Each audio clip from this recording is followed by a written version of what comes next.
Indian medical association Sangli आयोजित online कार्यक्रम doctor तुमच्या भेटीला. आजार होऊच नयेत आणि झालेच तर काय करावे याची आमच्या तज्ज्ञ डॉक्टरांकडून अतिशय सोप्या शब्दात आणि तीही घरबसल्या दिलेली माहिती.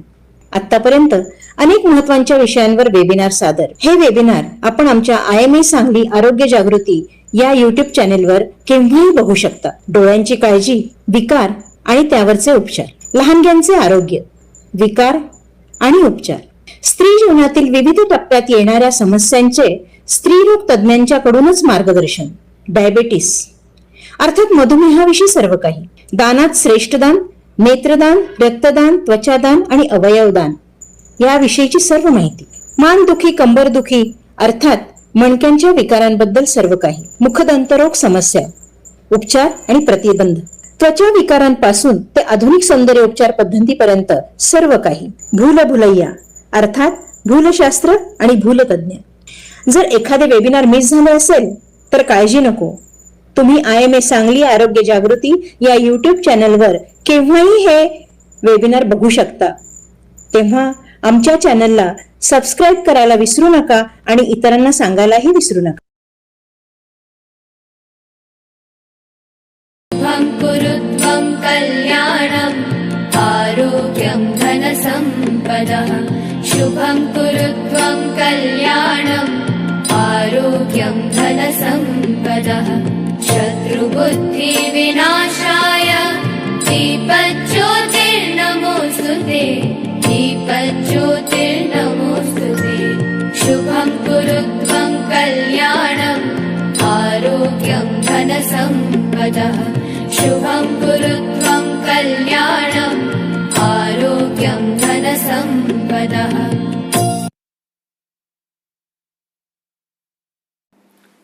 नमस्कार, गुड मॉर्निंग, शुभ सकाळ. इंडियन मेडिकल असोसिएशन सांगलीद्वारा आयोजित डॉक्टर तुमच्या भेटीला या कार्यक्रमात आपल्या सर्वांचं मी मनपूर्वक स्वागत करते. डॉक्टर तुमच्या भेटीला हा उपक्रम आम्ही गेल्या जुलैमध्ये सुरू केला.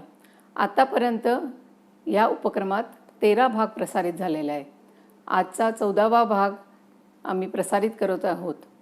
आजचा जो विषय आम्ही निवडलेला आहे तो आहे पोटांचे विकार, की पोटदुखी, पित्त, अतिसार, कॉन्स्टिपेशन हे सर्व लक्षणं आपल्या सर्वांना माहीत आहेत आणि ती खूप कॉमन पण आहेत. त्यामुळे आज आपल्याला या विषयाबद्दल मार्गदर्शन करायला अतिशय तज्ज्ञ मंडळी आलेली आहेत. त्या सर्वांचे आपण प्रथम स्वागत करूया. आज समन्वयक म्हणून लाभलेले आहेत आपल्याला डॉक्टर राजेश धरमसी. हे सांगलीतील अनुभवी, ज्येष्ठ आणि अतिशय सुप्रसिद्ध असे गॅस्ट्रोएंट्रोलॉजिस्ट आहेत. त्यांचे मी प्रथम मनपूर्वक स्वागत करते. आजच्या कार्यक्रमात आपल्याला मार्गदर्शन करणार आहेत 3 गॅस्ट्रोएंट्रोलॉजिस्ट. ते आहेत ज्येष्ठ व अनुभवी gastroenterologist doctor Udaysinh Patil, doctor Siddharth Dharamsi, doctor Sujay Kulkarni. तसेच या कार्यक्रमात 3 सर्जन्स पण बोलणार आहेत. डॉक्टर स्नेहल मालगावे हे अनुभवी व ज्येष्ठ आणि सुप्रसिद्ध असे गॅस्ट्रोएंट्रेस्टायनल सर्जन आहेत. शिवाय डॉक्टर पराग हवालदार हेही आपल्याला मार्गदर्शन करणार आहेत. कॅन्सर म्हणजे आतड्याच्या कॅन्सरबद्दल बोलणार आहेत डॉक्टर श्रीनिकेतन काळे, जे प्रसिद्ध ऑन्कोसर्जन आहेत. तर या सर्व वक्त्यांचे मी मनपूर्वक स्वागत करते. आज एक डॉक्टर म्हणून मी आपल्याला काही गोष्ट सांगू इच्छिते. ती अशी की आपण आपल्या आर्थिक व्यवहारांबद्दल अतिशय दक्ष असतो. म्हणजे आपल्या आर्थिक व्यवहारांच्या आपण नोंदी ठेवतो. आपल्या FDचे डिपॉझिट्स असतील ते व्यवस्थित ठेवतो, त्याच्या नोंदी ठेवतो. तसेच जे आपलं आरोग्य आहे त्याच्याबद्दल पण आपण एक हेल्थ रेकॉर्ड व्यवस्थित ठेवणं गरजेचं आहे. ते कुटुंबातील प्रत्येकाचे ठेवणं गरजेचं आहे. ते कोणीतरी एकाने सर्व जणांचे रेकॉर्ड ठेवले तरी चालेल. तर त्यात काय लिहायचं, तर कधी कोणाला काही तब्येतीचा त्रास झाला तर तिथे नोंद करायची. काय त्रास झाला, केव्हा झाला, किती झाला, त्याची ट्रीटमेंट काय झाली, कोणत्या डॉक्टरांना दाखवलं आणि हे सर्व, आणि केव्हा बरं वाटलं वगैरे सगळे डिटेल्स त्यात लिहायचे. आणखीन काय करायचं, आपले जे रिपोर्ट्स असतात, आपले जे ट्रीटमेंटच्या प्रिस्क्रिप्शन वगैरे असतात ते सर्व एका फाईलमध्ये व्यवस्थित लावून ठेवायचे. आता हे सगळं आपण का करायचं, तर जेव्हा तुम्ही डॉक्टरांकडे जाता तेव्हा डॉक्टर तुम्हाला आजाराची हिस्ट्री विचारतात. तेव्हा जर हे आपल्याकडे लिहिलेलं असेल, एस्पेशली जेव्हा आजार क्रॉनिक असतो किंवा बरेच दिवसाचा असतो, तेव्हा हे जर आपल्याकडे व्यवस्थित लिहिलेलं असेल तर डॉक्टरांना हे सगळे हिस्ट्री ऐकून आपल्याला डायग्नोसिस करणं सोपं जातं. त्यामुळे ही हिस्ट्री महत्त्वाची असते. त्यामुळे हे सर्वांनी ठेवावं की बरेच वेळा पेशंट एका डॉक्टरचं ट्रीटमेंट चालू असताना सेकंड ओपिनियन म्हणून दुसऱ्या डॉक्टरांना दाखवायला जातात. त्यात काहीच गैर नाही. परंतु जर आपली काही ट्रीटमेंट चालू असेल, जर आपल्या आधी काही रिपोर्ट्स असतील तर ते रिपोर्ट्स आणि जी ट्रीटमेंट चालू आहे ते सर्व कागदपत्र त्या दुसऱ्या डॉक्टरांना जरूर दाखवावे. कारण ती लपवायची गोष्ट नाही. कारण त्यामुळे जर ते तुम्ही लपवलं तर त्यामुळे खूप मोठा तोटा तुम्हाला होऊ शकतो. असं म्हणतात की डॉक्टर आणि वकील यांच्यापासून काही लपवू नये आणि ते अगदी खरं आहे. कारण त्यामुळे तुमचाच तोटा होऊ शकतो. तर नेहमी डॉक्टरांकडे गेल्यावर खरी आणि अतिशय व्यवस्थित माहिती आपण सांगावी अशी मी नम्र विनंती करते. डॉक्टर तुमच्या भेटीला या उपक्रमात IMA सांगलीचे प्रेसिडेंट डॉक्टर अजित मेहता व सेक्रेटरी डॉक्टर पराग शहा यांचेही मार्गदर्शन आम्हाला लाभत असते. सर्वांनी जो प्रचंड प्रतिसाद दिलेला आहे या कार्यक्रमाला त्याबद्दल मी आपल्या सर्वांचे मनपूर्वक धन्यवाद मानते.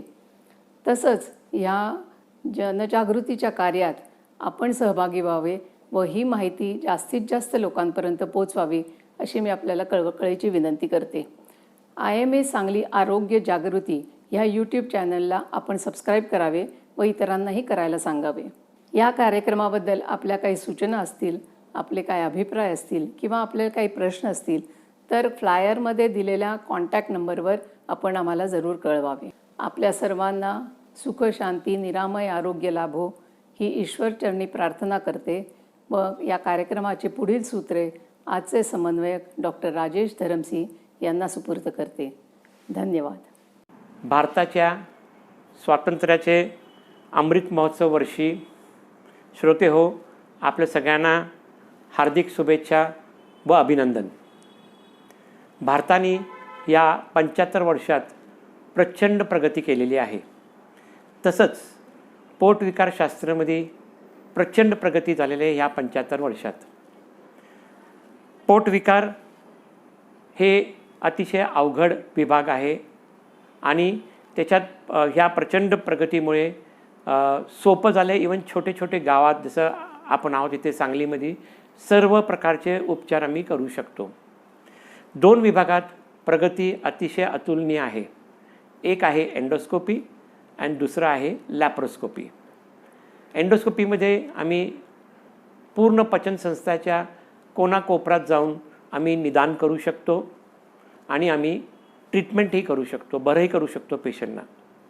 उदाहरणार्थ समजा एखादा रक्तस्रावाचा पेशंट आला, रक्ताची उलट्या झालेत, तर मी एंडोस्कोपद्वारे आत पूर्ण पचनसंस्थेमध्ये जाऊन बघू शकतो की कुठनं रक्तस्राव झाला आहे, काय कारण आहे त्या रक्तस्रावाचं आणि ते रक्तस्राव आम्ही बंद करून परत होऊ नये ह्याची आम्ही काळजी घेऊ शकतो. तसंच कावीळ, एक ऑब्स्ट्रक्टिव्ह कावीळ नावाचा प्रकार असतो ज्याच्यात पित्ताशयाची नळीवर दबाव असतो. त्या कंडिशनमध्ये एंडोस्कोपद्वारे पित्ताची नळीमध्ये जाऊन लिव्हरमध्ये जाऊन आम्ही ते कावीळ कमी करू शकतो. स्टेंटिंग प्लास्टिकची किंवा मेटलची स्टेंट आम्ही घालून ते परत होऊ नये त्याची आम्ही काळजी करू शकतो. तसंच स्वादुपिंड पॅनक्रियाजमध्ये जाऊन बरेच प्रकारचे ट्रीटमेंट आहेत एंडोस्कोपीद्वारे. तसंच लॅप्रोस्कोपीनी पोट न फाडता मोठे मोठे ऑपरेशन केले जातात सध्या, जे पेशंटला त्रास काय न होता लवकरात लवकर तो घरी जाऊ शकतो आणि मोठे मोठे इवन कॅन्सरचे ऑपरेशन हे लॅप्रोस्कोपीद्वारे केले जातात. सांगली इंडियन मेडिकल असोसिएशनच्या आरोग्य जागृती कार्यक्रम यूट्यूबवर आहे आणि डॉक्टर तुमच्या भेटीला हा कार्यक्रमामुळे आम्ही तुमच्याशी संपर्क करू शकतो. आजच्या ह्या पोटविकार चर्चासत्रामध्ये आम्ही डॉक्टर नाही, आम्ही तज्ज्ञ डॉक्टर सुपर स्पेशलिस्ट तुमच्याशी बोलणार आहोत आणि तुमचे बरेच जे गैरसमज आहेत पोटविकाराबद्दल ते आम्ही दूर करू शकतो. सांगली गट क्लब हे आमचं एक छोटंसं ॲकॅडमिक फाउंडेशन आहे, एक ॲकॅडमिक ग्रुप आहे जे आम्ही राबवतो आणि एकमेकाला आम्ही भेटून महिन्यातनं एकदा त्याच्यावर चर्चासत्र होत असतात. आणि ह्या गट क्लब, सांगली गट क्लबनी आजच्या ह्या चर्चासत्रात भाग घेतलेला आहे.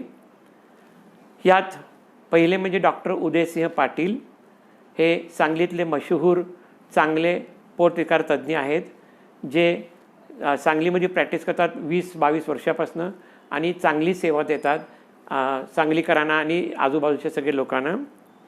ते गॅस, पित्त, ॲसिडिटीबद्दल आपल्याशी बोलतील. त्याच्यानंतर डॉक्टर सिद्धार्थ धरमसी, हे माझे चिरंजीव आहेत आणि ते सांगतील तुम्हाला inflammatory bowel disease. Inflammatory bowel disease म्हणजे मोठ्या आतड्यात छोट्या आतड्याचे जखम आणि सूज ह्याबद्दल, त्याचं निदान आणि ट्रीटमेंट कसं करावं. त्यानंतर सुजय कुलकर्णी हे स्वादुपिंडाचे आजार, पॅनक्रेटायटिसबद्दल आपल्याशी सांगतील. डॉक्टर सुजय कुलकर्णी हे एशियन इन्स्टिट्यूट ऑफ गॅस्ट्रोएंटरॉलॉजी हैदराबादहून शिकलेले, तिथे 5-6 वर्ष होते आणि आता मिरजेत प्रॅक्टिस करतात आणि चांगलं काम करतात. हे 3 मेडिकल गॅस्ट्रोएंटरॉलॉजिस्ट आहेत. त्यानंतर 3 सर्जिकल गॅस्ट्रोएंटरॉलॉजिस्ट आपल्याशी संपर्क करतील, आपल्याशी बोलतील.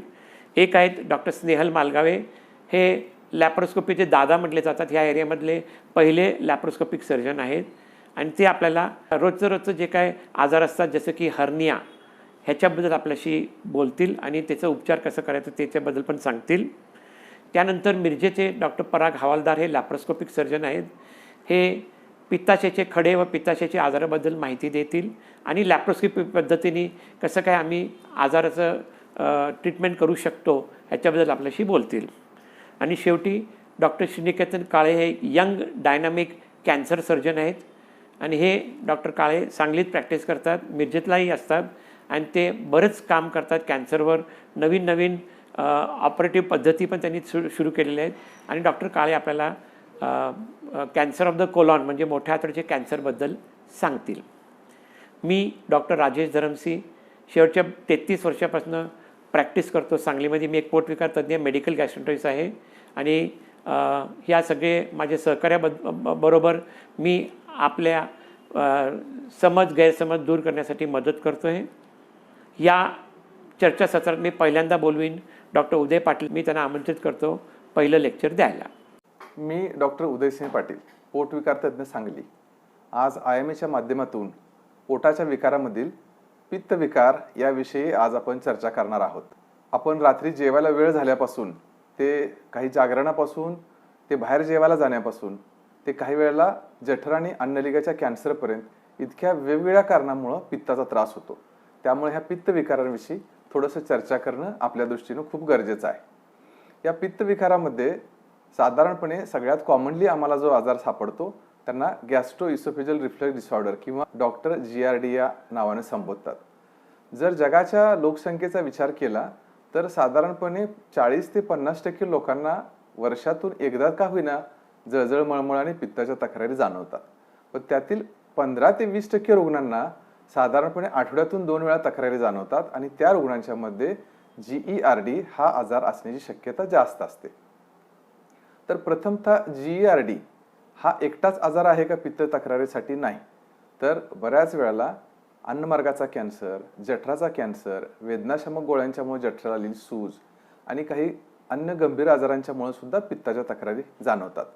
तर सुरुवातीस आपण या GERD या आजाराविषयी थोडी चर्चा करूया.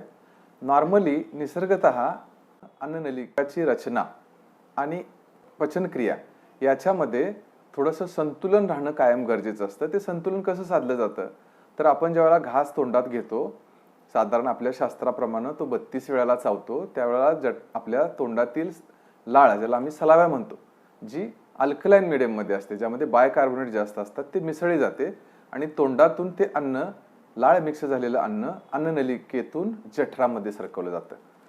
तर ह्या जठरामध्ये अन्न गेल्यानंतर ते जठरामधलं ॲसिड त्यामध्ये पचनक्रियेस मदत करतं, अन्न मिसळलं जातं आणि जठरामधून पुढे लहान अंतरामध्ये ते अन्न पास होतं डिओडेनममध्ये. तर या प्रक्रियेमध्ये बाधा निर्माण झाल्यास, या प्रक्रियेमध्ये बिघाड निर्माण झाल्यास गॅस्ट्रोइसोफेजल रिफ्लक्स डिसऑर्डर हा आजार होतो. तर हे चित्र जर आपण बघितलं तर साधारणपणे तुमच्या लक्षात येईल की निसर्गानं आपली अन्ननलिका कशी बनवलेली आहे. अन्ननलिकेचा हा भाग साधारणपणे पूर्णपणे छातीमध्ये असतो आणि जठराचा भाग हा पोटामध्ये असतो आणि अन्ननलिकेचा थोडासा भाग शेवटची 2-3 सेंटीमीटर हा खाली पोटामध्ये येतो. तर ह्या सगळ्या रचनेमध्ये प्रेशर ग्रेडियंट किंवा प्रेशरमधली बॅलन्स खूप महत्त्वाचा असतो. तर साधारण छातीमधलं प्रेशर हे पोटातल्या प्रेशरपेक्षा जास्त असतं. त्यामुळं जठरामधलं अन्न छातीतलं प्रेशर वर येऊ देत नाही. आणि आपण जेव्हा अन्न घास गिळतो खातो त्यावेळेला आपल्या अन्नमार्गाच्या काही हालचाली कंटिन्यूस होत असतात, ज्या पोटाकडल्या बाजूनं जठराकडल्या बाजूनं अन्ननलिकेच्या हालचाली होत असतात, ज्याच्यामुळं जठरातलं ॲसिड हे वर येत नाही. आणि सगळ्यात महत्त्वाचा जो रोल आहे, जरी आपण जेवण करत नसेल, आपण काही खात नसेल, तरी पण तोंडामधून आपल्या मिनिटातून कित्येक वेळेला थोडी थोडी लाळ खाली जाते, जी लाळ रात्री झोपेत सुद्धा आपलं अन्नमार्ग स्वच्छ ठेवण्याचं काम करते. कदाचित आपल्याला माहीत सुद्धा नसेल. त्यामुळं रात्री सुद्धा आपल्याला ॲसिडचा त्रास होत नाही. पण बऱ्याच वेळेला ह्या प्रोटेक्टिव्ह मेकॅनिझम ज्या आहेत त्याच्यामध्ये बिघाड निर्माण होतो. आता उदाहरणार्थ जठरामध्ये काय होतं, बऱ्याच वेळेला जठराला सूज येते किंवा आपण काही वेदनाशामक गोळ्या खातो, काही पेन किलर गोळ्या खातो किंवा काही वेळेला जठराच्या हालचालीमध्ये बिघाड निर्माण झालेला असतो. उदाहरणार्थ डायबिटीस सारखे आजार, काही वेळेला मेंदूचे आजार. यामुळे जठरातून अन्न पुढे ढकलण्याची प्रक्रिया स्थिर होते, प्रक्रिया मंदावते. त्यामुळं अन्न आणि त्याचबरोबर ॲसिड हे अन्ननलिकेमध्ये वर येऊन अन्ननलिकेला सूज करतं. त्याच पद्धतीनं दुसरा एक महत्त्वाचा जो घटक आहे तो आहे अन्नमार्ग आणि जठर याच्यामध्ये जो एक निसर्गानं अँगल दिलेला आहे किंवा जो कोन दिलेला आहे त्याला अँगल ऑफ हिस म्हणतात. हा जर कोन जर वाईट झाला अँगल तर आपल्याला जठरातून अन्न आणि पित्त वर येण्याची प्रक्रिया वाढते. आणि सर्वात महत्त्वाचा जो घटक आहे त्याला आपण जठर आणि अन्ननलिकेतलं प्रेशर मेंटेन करण्यासाठी एक स्नायू किंवा एक वॉल काम करतं, त्याला कार्डियक स्फिंक्टर म्हणतात. तर हा कार्डियक स्फिंक्टर बऱ्याच वेळेला वयानुसार किंवा अन्य काही कारणांच्यामुळं कमकुवत होतो आणि तो ज्यावेळेला कमकुवत होतो त्यावेळेला जठराचा काही भाग हा छातीमध्ये किंवा अन्नमार्गामध्ये वर यायला लागतो आणि ह्या सगळ्या कारणाला आपण हायॅटस हर्निया म्हणतो. तर हे सगळे प्रामुख्याने घटक आहेत ज्यामध्ये काही गोष्टी आहेत ह्या आपल्याला प्रोटेक्ट करतात ॲसिड वर येण्यापासून. हे सर्व जर प्रक्रिया जर व्यवस्थित नाही झाली तर जठरामधलं ॲसिड आणि अन्न ह्या अन्न नलिकेतल्या नाजूक उतींना किंवा अन्नमार्गातल्या म्युकोसाला इजा करतं, अन्नमार्गातल्या आतल्या आवरणाला सूज निर्माण करतं. त्यास आपण इसोफेजायटिस म्हणतो किंवा GERD म्हणतो, गॅस्ट्रोइसोफेजियल रिफ्लक्स डिसऑर्डर म्हणतो. ॲसिड वाढण्याचं किंवा पित्त वाढण्याचं कारण ताणतणाव हे असू शकतं, कारण आपल्या जठरातलं ॲसिड कंट्रोल हे तुमच्या विचारांच्यावर अवलंबून असतं. दुसरं महत्त्वाचा घटक आहे लठ्ठपणा, ज्यामध्ये पोटामधील फॅट चरबीचं प्रमाण जठरावर आपल्या वाढलं की ते आपल्या जठरावर प्रेशर निर्माण करतं आणि त्यामुळं ॲसिड आणि अन्न वर येतं. काही आपल्या वाईट सवयी, उदाहरणार्थ सिगारेट ओढणं किंवा कुठल्याही प्रकारातलं तंबाखूचं सेवन, साधी तंबाखू खाणं, गुटखा खाणं किंवा मद्यप्राशन करणं, या सर्व घटकांचा आपल्या अन्नमार्गावर आणि जठरावर पचनक्रियेवर परिणाम होतो आणि त्यामुळेही या GERDचा किंवा पित्ताचा त्रास वाढतो. काही औषध आहेत, आपण विनाकारणच मेडिकलमध्ये जाऊन औषध घेतो, वेदनाशामक, गुडघेदुखी, अंगदुखीची औषध घेतो. काही वेळेला देशी औषधं म्हणून स्टेरॉइड सारखी औषधं सतत कंटिन्युअस घेत राहतो की आपल्याला अंगदुखी, गुडघेदुखीला फरक पडते म्हणून. ही औषधं बराच काळ घेतल्यामुळं किंवा तज्ज्ञ डॉक्टरांच्या सल्ल्याशिवाय घेतल्यामुळं जठराला सूज येते, जठरावर अल्सर होतो आणि त्यामुळे त्रास होतो. आहारातलेही काही घटक महत्त्वाचे आहेत. रात्री जेवायला उशीर केला किंवा काही वेळेला हॉटेलमधलं जेवण तळलेलं खाल्लं जे आपण नेहमी खात नाही, मसाल्याचे पदार्थ जास्त प्रमाणात खाण्यात आलं किंवा तेलकट पदार्थ जास्त खाण्यात आले, हेवी फूड जास्त खाल्लं तर जठरामधून लहान अंतऱ्याकडे ते पोचवण्याची जी प्रक्रिया आहे ती मंदावते आणि ही प्रक्रिया मंदावल्यामुळं जठरातलं अन्न आणि त्या अन्नाबरोबर जे ॲसिड आहे ते अन्ननलिकेमध्ये आपल्याला येतं आणि सूज निर्माण करतं. काही महत्त्वाच्या गोष्टी आहेत की जी पथ्य आपण पाळून हा आजार थांबवू शकतो. आता तुम्ही म्हणाल मला हा आजार झालेला आहे गॅस्ट्रोइसोफेजियल रिफ्लक्स डिसऑर्डर GERD, कसं ओळखायचं आपण?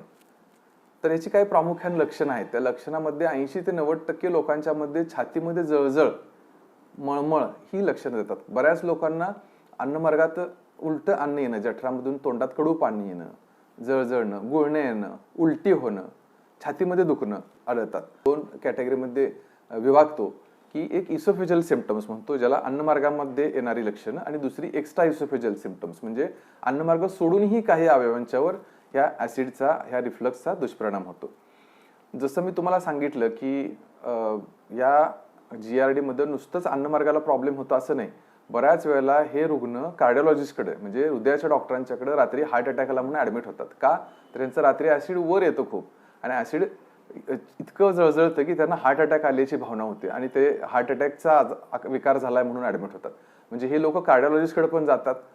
पल्मोनॉलॉजिस्ट म्हणजे छातीचे डॉक्टर, फुफ्फुसाचे डॉक्टर, बऱ्याच वेळेला हे ॲसिड छातीमधून म्हणजे अन्नमार्गामधून वर येऊन फुफ्फुसामध्ये बऱ्याच वेळा जातं आणि फुफ्फुसामध्ये दम्यासारखा आजार होणं किंवा वरचीवर छातीला इन्फेक्शन होणं असे सुद्धा प्रॉब्लेम सापडतात. म्हणजे रिपीटेड रेस्पिरेटरी ट्रॅक इन्फेक्शन साधारणपणे लहान मुलांच्या मध्ये सुद्धा हे खूप जास्त प्रमाणात आढळतं. बऱ्याच वेळा ENT नाक कान घशाच्या डॉक्टरांच्याकडे हे रिफ्लक्सचे पेशंट जातात. उदाहरण मला घास गिळताना अडकतोय, घास उतरत नाही किंवा छातीत अडकल्यासारखं वाटतंय, घशामध्ये घास अडकल्यासारखं वाटतोय, मला वरचेवर सर्दी पडसं होतंय. काही लोकांच्या लहान मुलांच्या मध्ये जर बघितलं तर कानातली इन्फेक्शन वरचेवर होणं, काही लोकांचा आवाज बदलणं. एवढंच नव्हे तर ENTचे डॉक्टर सोडून काही वेळेला डेंटिस्ट म्हणजे दाताच्या डॉक्टरांच्याकडे सुद्धा हे पित्ताचे रुग्ण जातात. त्यांचे दात झिजलेले असतात. काही वेळेला ऍसिड इतकं वर येते त्यांचं कंटिन्युअस ऍसिड येऊन दात झिजलेले असतात. म्हणजे हा जरी अन्नमार्गाच्या झडपेचा सर्वसाधारण छोटासा आजार वाटत असला तरी बऱ्याच सिस्टीमवर त्याचा परिणाम होतो. आता तुम्ही म्हणाले हे फक्त मोठ्या लोकांच्या मध्येच प्रॉब्लेम आहे का? लहान मुलांच्या मध्ये पण होऊ शकतं का? हो, नक्कीच होतं. अगदी नवजात अर्भकापासून ते गरोदर मातांपासून ते उतारवयामध्ये ह्या सर्व कॅटेगरीमध्ये, या सर्व लोकसंख्येमध्ये ह्या आजाराचं प्रमाण जाणवतं. आणि तुम्ही आजकालची लहान मुलांची जर जीवनशैली बघितली तर ते सतत टीव्ही तर बघतात, मोबाईलमध्ये असतात, त्यामुळे त्यांचं लठ्ठपणाचं प्रमाण त्यांच्यामध्ये वाढलेलं आहे. त्यामुळे त्यांच्यामध्ये हे आजार वाढतो. दुसरं त्यांचं फास्ट फूड खाण्याचं प्रमाण खूप वाढलंय, ज्यामध्ये ट्रान्ससॅच्युरेटेड फॅट असतात, जे फॅट जठरामधून सहजासहजी लहान अंतऱ्यामध्ये पचन होऊन पुढे सरकत नाहीत. त्यामुळे त्यांच्यामध्येही रिफ्लक्स याचं प्रमाण वाढलंय. त्याचबरोबर गरोदर माता ज्यांच्यामध्ये जसं बाळ मोठं होईल तसं तसं ते बाळ जठरावर प्रेशर करावं लागतं, पोटावर प्रेशर येतं. त्यामुळं विशेषतः दुसऱ्या आणि तिसऱ्या तिमाहीमध्ये हा आजार नॉर्मल पॉप्युलेशन म्हणजे नॉर्मल स्त्रियांच्या पेक्षा गरोदर मातांच्या मध्ये जास्त प्रमाणात आढळतो. आणि हा जो आहे आजार हा गरोदरपणानंतर बऱ्याच वेळेला कमी होतो. त्याचबरोबर एंडोस्कोपी. आता मी तुम्हाला एंडोस्कोपी बद्दल बोललो की खूप मोठी अगदी भीती घेण्याजोगी काही टेस्ट नाही. आजकाल सर्व पोटविकार तज्ज्ञ आपल्या सांगली मिरज एरियामध्ये किंवा सर्व भागामध्ये सहजासहजी उपलब्ध असणारी ही टेस्ट आहे की त्या टेस्टमध्ये एक कॅमेरा दुर्बीण आपल्या पोटामध्ये सोडली जाते आणि साधारण 1 ते 2 मिनिटांमध्ये ही टेस्ट होते, ज्यामध्ये पोटविकार तज्ज्ञ तुमची अन्ननलिका, जठर, लहान अंतरी याची क्विक तपासणी करून आपल्याला कुठल्या पद्धतीच्या कारणामुळे हे पित्त वाढते याचं निदान केलं जातं. तर ही सहजासहजी उपलब्ध असणारी तपासणी हा कॅमेरा आपण आत सोडला तर यामध्ये बऱ्याच वेळेला नुसतं आपल्याला पोटविकार तज्ज्ञ फक्त गॅस्ट्रोइसोफेजियल रिफ्लक्स डिसऑर्डर्स आहे असं बघत नाहीत. तर ह्या गॅस्ट्रोइसोफेजियल रिफ्लक्स डिसऑर्डरची काही वेळेला काही गुंतागुंती झालेली असते किंवा काही कॉम्प्लिकेशन झालेले असतात. उदाहरणार्थ हा आजार जर जास्त काळ राहिला तर त्याच्यामुळं अन्नलिकेच्या आवरणाला सूज येऊन तिथं चेंजेस होतात किंवा त्यात बदल होतो. त्याला मेटाप्लाझिया म्हणतात आणि तो मेटाप्लाझिया नंतर वाढत जाऊन त्याला डिस्प्लाझिया म्हणजे प्री कॅन्सरस स्टेज, कॅन्सर सदृश आजार होऊ शकतात आणि त्याचं शेवटी रूपांतर अन्ननलिकेच्या कर्करोगामध्ये, अन्ननलिकेच्या कॅन्सरमध्ये होतं. तर हे बघण्यासाठी आपल्याला एंडोस्कोपीचा वापर करावा लागतो. दुसरं महत्त्वाचं कारण पित्त वाढण्याचं नुसतं गॅस्ट्रोइसोफेजियल रिफ्लक्सच आहे का, की त्याच्याबरोबर काही वेळेला पोटामध्ये एच पायलोरी बॅक्टेरियाचं पण इन्फेक्शन असतं, तर ते तपासावं लागतं. स्कोपीमध्ये आपण छोटीशी बायोप्सी घेऊन ते तपासू शकतो. काही जे वृद्ध लोक आहेत हे स्वतः जे मेडिकलमध्ये जाऊन तज्ज्ञ डॉक्टरांच्या सल्ल्याशिवाय वेदनाशामक गोळ्या खातात, त्यांच्यामध्ये अल्सरचं प्रमाण म्हणजे जठराला अल्सर असणं, अल्सर म्हणजे जखम आणि लहान अंतराला जखम असणं, हे आपण दुर्बीणद्वारे बघू शकतो. अन्नमार्गाच्या हालचाली काही वेळेला वीक होतात आणि लक्षणं तसेच दिसतात. त्या आजारांना उदाहरणार्थ कनेक्टिव्ह टिश्यू डिसऑर्डर किंवा आपण त्याला स्क्लेरोडर्मा म्हणतो, काही वेळेला अकेलेजिया कार्डिया नावासारखा आजार असतो, काही वेळेला न्यूरोमस्क्युलर डिस्फेजिया म्हणून प्रॉब्लेम असतात. त्याच्यामध्ये सुद्धा पित्ताच्या तक्रारी, ऍसिडच्या तक्रारी जास्त होतात.